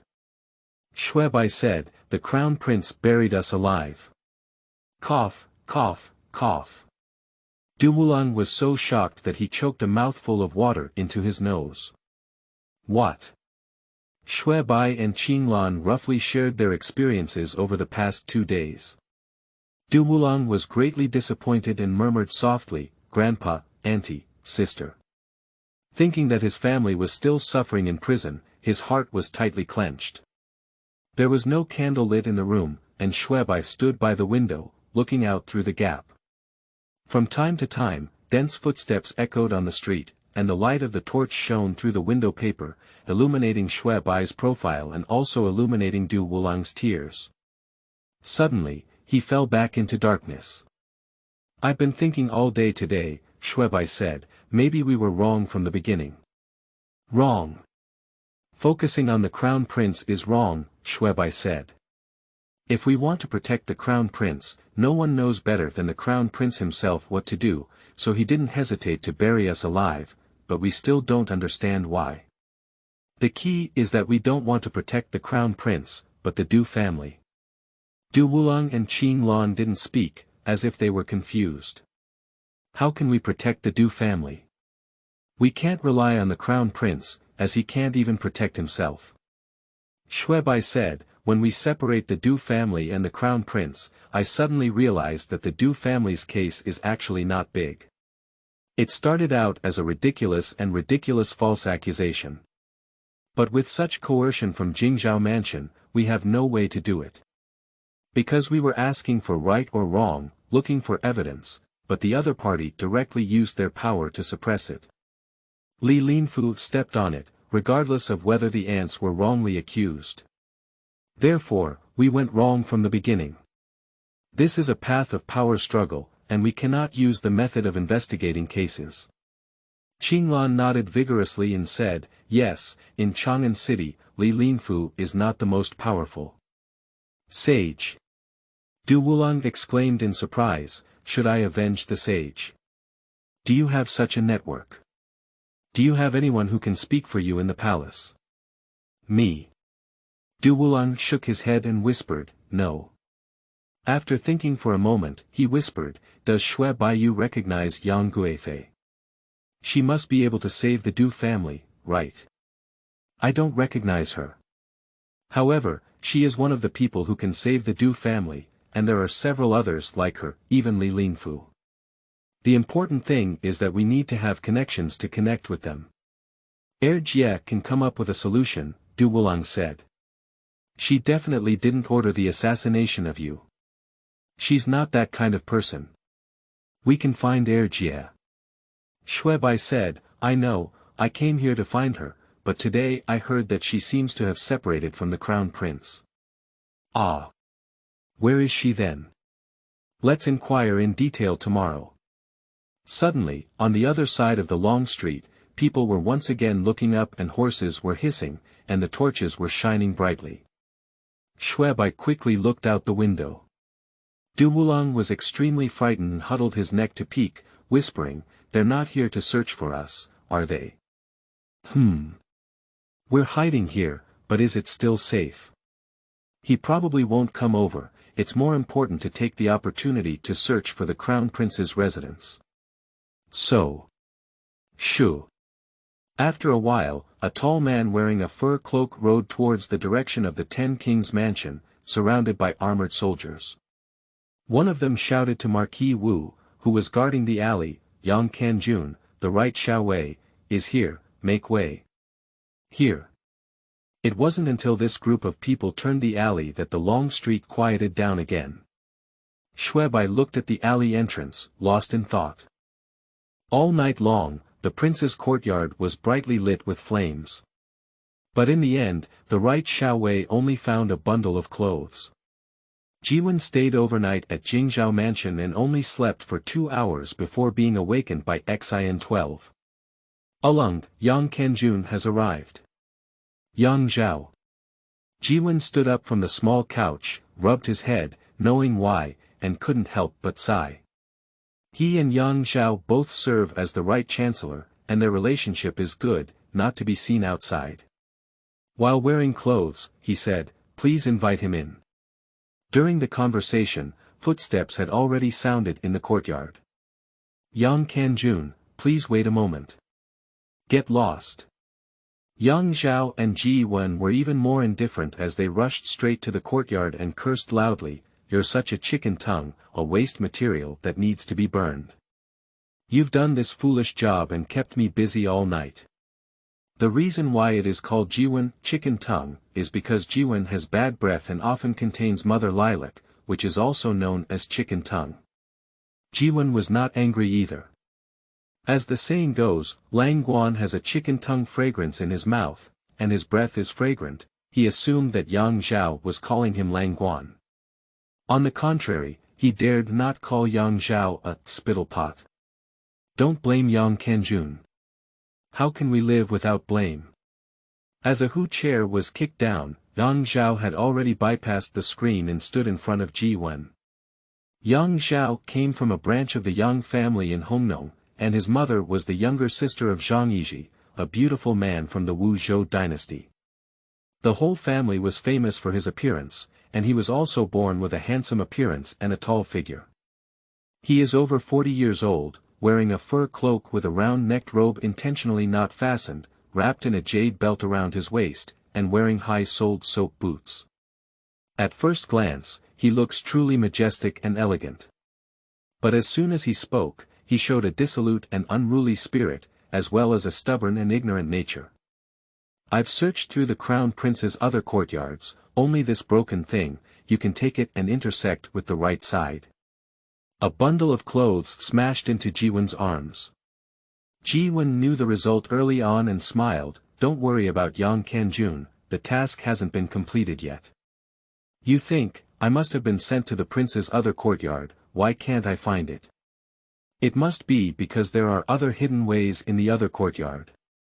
You're a bastard. Yang Zhao was furious and picked up Ji Wen, scolding, don't think I don't know what you're thinking, you're going to hit me. Teach Ruxiang why I can't find the secret way. No, Ji Wen hurriedly said.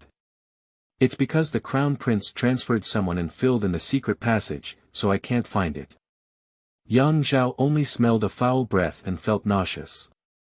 He forcefully threw the person away, feeling dizzy for a moment, and almost forgot what he was doing. Ji Wen quickly picked up a piece of mother lilac and put it in his mouth, apologizing with a smile, in this way, I have planted an indescribable charge on the crown prince, and I can also make a right substitution. Yang Zhao calmed down and said, we both know very well that you never entered the crown prince's other courtyard. It was your foolish subordinates who ran away on the road. In front of the right prime minister, it can only be said that it was hidden by the crown prince. Yang Zhao impatiently said, anyway, you messed up your job. Why should I wipe your butt for you? Can we help each other? Ji Wen arched his hands repeatedly and smiled apologetically, someone gave me 3 carts of good red silk the day before yesterday. It was transported to Yang Sanjuan's mansion today. How about that? Yang Zhao couldn't help but smile with satisfaction and said, remember, it's because of you that I got to be scolded by the right chancellor. Xin Qiang has joined the army. It's easy to say. Yang Zhao picked up the bundle of clothes and turned around before leaving. After leaving Jingzhao Mansion, he flipped over and mounted his horse, heading towards the right Prime Minister's mansion in Pingkongfang. Although Pingkong Fong is known as Huanchang, in fact, many brothels and taverns are concentrated in the three Chu alleys north of the Fong, known as the Three Chu Alleys in the north, covering only 1/16 of the entire Fong. However, the residents of Li Linfu, the current Right Chancellor, occupied nearly a quarter of the entire neighborhood. The entire southeast direction marked by Pingkangfang Cross Street, except for one Bodhi temple, is filled with the Right Prime Minister's mansion. Yang Zhao dismounted from his horse from a distance and tied the horse to the stake with the reins. A fine horse was tied next to it, and two servants were waiting with donkeys, indicating that officials were paying respects to the Right Prime Minister. Yang Zhao withdrew his arrogant expression and bent over to the side door, asking the gatekeeper, "Where is the Right Minister?" As he spoke, he handed over a few coins in his hand. The gatekeeper happily made a promise and said, "Yang Kanjun is polite. The Right Prime Minister is meeting guests, please come to the side hall for a moment." "Oh." Yang Zhao smiled and asked, "Who is here to see Right Prime Minister today?" "Li Wei, the attendant of the Ministry of Rights," the gatekeeper replied with a smile, said he came to ask for some small things. "Is there any small matter in the Prime Minister's mansion?" As he spoke and walked, he happened to see a man dressed in a crimson official robe, with an official robe on his head, and a fish bag hanging from a jade belt around his waist coming from the middle hall. It must be Li Wei, the attendant of the Ministry of Rights. When Yang Zhao first arrived in Chang'an, he saw that everyone wanted to flatter him. He quickly stepped forward and crossed his hand, saying with a smile, "Li Shilang, in front of me, I am Yang Zhao, the lower guard of Chao Kanjun." Li Wei was walking with his head down, frowning with a pensive expression. When he looked up, he saw Yang Zhao with a graceful demeanor and a smiling face, so he nodded back. The friendship that was supposed to pass with a smile, Yang Zhao asked, "I don't know why Li Shilang is worried. Can Yang Zhao share your worries?" Li Wei didn't want to say anything, but Yang Zhao stepped forward and looked at him warmly. He moved his heart and stroked his beard, pondering, there is indeed something that makes people wonder. "Oh. I don't know what's causing Li Gong's confusion. When you see the Right Prime Minister, you still need to persuade him 1 or 2 times. As a minister, how can you resist orders?" Yang Zhao's curiosity grew stronger in his eyes, and he waited patiently for the following. There was an old man worshipped in the palace, who was skilled in craftsmanship. The sage wanted to grant him a promotion, but he declined. He reported that his son Lao Wang Rugi was to be promoted to the imperial examination at the age of Ming, and requested the sage to grant him a first degree. The sage had already agreed to this and instructed the Ministry of Rights to handle it. However, the Ministry of Rights issued an edict, and it was not accepted. "No." Yang Zhao questioned, "Why?" "Just now I asked the Right Minister, but the Right Minister said, the way for the country to obtain materials is to understand the scriptures and become a successful candidate. If one is outstanding due to their holy grace, they can be compared with officials. Now that they are awarded the highest rank, how can they observe materials?" At this point, Li Wei's tone became somewhat excited and he said, "A perfunctory remark is simply absurd. When was the year when there was no official recommendation or official ranking for the imperial examination? How could there be a reason why a sage recommended talent but the Right Chancellor rejected it?" Yang Zhao quickly comforted, "Li Gong, don't worry. Wait for Yang Zhao to persuade the Right Prime Minister." Sigh. Li Wei sighed again and brushed away. Yang Zhao met a high-ranking official and was satisfied. He continued on, passed through 2 ceremonial gates, turned a winding path, waited in the side hall for a moment, and then paid his respects to Li Linfu in the front hall. Due to the large size of the mansion, he sweated slightly along the way. The front hall is warm like spring, with a fragrant fragrance and gorgeous decorations. It is covered with soft carpets and features a large screen. Behind the screen, there is a group of beautiful maids surrounding Li Linfu, keeping him warm from the wind. It is called a real screen and a flesh screen. Yang Zhao bowed and made a promise, apologizing with a smile, right Prime Minister Hong Kong. Yang Zhao just met Li Shirlang in the front yard and talked a few words, but both of us were foolish and couldn't guess right Prime Minister's intentions. Through the screen, Li Linfu said indifferently, "You want to ask me, why do you violate the sage's decree?" Yang Zhao was worried about the right Prime Minister, as he not only offended the sage but also had a bad relationship with others. "A corrupt scholar and a scoundrel can't understand," Li Linfu said. "This matter has nothing to do with it. It's not easy for a sage to refuse, so I'll be the villain. That's all." "I see." Yang Zhao suddenly realized and couldn't help but admire him. He exclaimed in surprise, "Ruxiang is truly a divine figure. How could you so understand the heart of a saint?" "It's just a small matter," Li Linfu dismissed it. "Isn't it just a small matter?" Yang Zhao exclaimed with admiration, sincerely saying, "Yang Zhao will never learn the skills of the right Prime Minister in his lifetime." "Enough, don't flatter me here. Do you have any evidence of the Crown Prince's crime?" Yang Zhao quickly knelt down and replied, "The Crown Prince must have dug a secret passage in another courtyard and transferred the witness." His words were abruptly interrupted. "These words cannot defeat him. Within 2 days, find the person Li Heng has hidden. Not only Du Wulong, but also the maid who disappeared out of thin air and the unidentified Shui Bai." Yang Zhao couldn't help but burst into a cold sweat on his forehead. He took 3 carts of red silk from Jiwen, thinking that he only needed to be scolded, but instead, the problem fell on himself. But there was no room for excuses in front of Right Xiang. He immediately responded, "Right Xiang, rest assured. Even if you search through Chang'an, Yang Zhao will definitely find the person. Pursuing reading is really important for the new book period. I need 15,000 followers, but now it's only over 3,000. And with 7.8000 words posted every day, the duration of the entire new book period has been shortened by half, and I can't see any reviews these past few days. I really cry to death. Continue to seek follow. Up reading and monthly tickets, thank you." End of this chapter.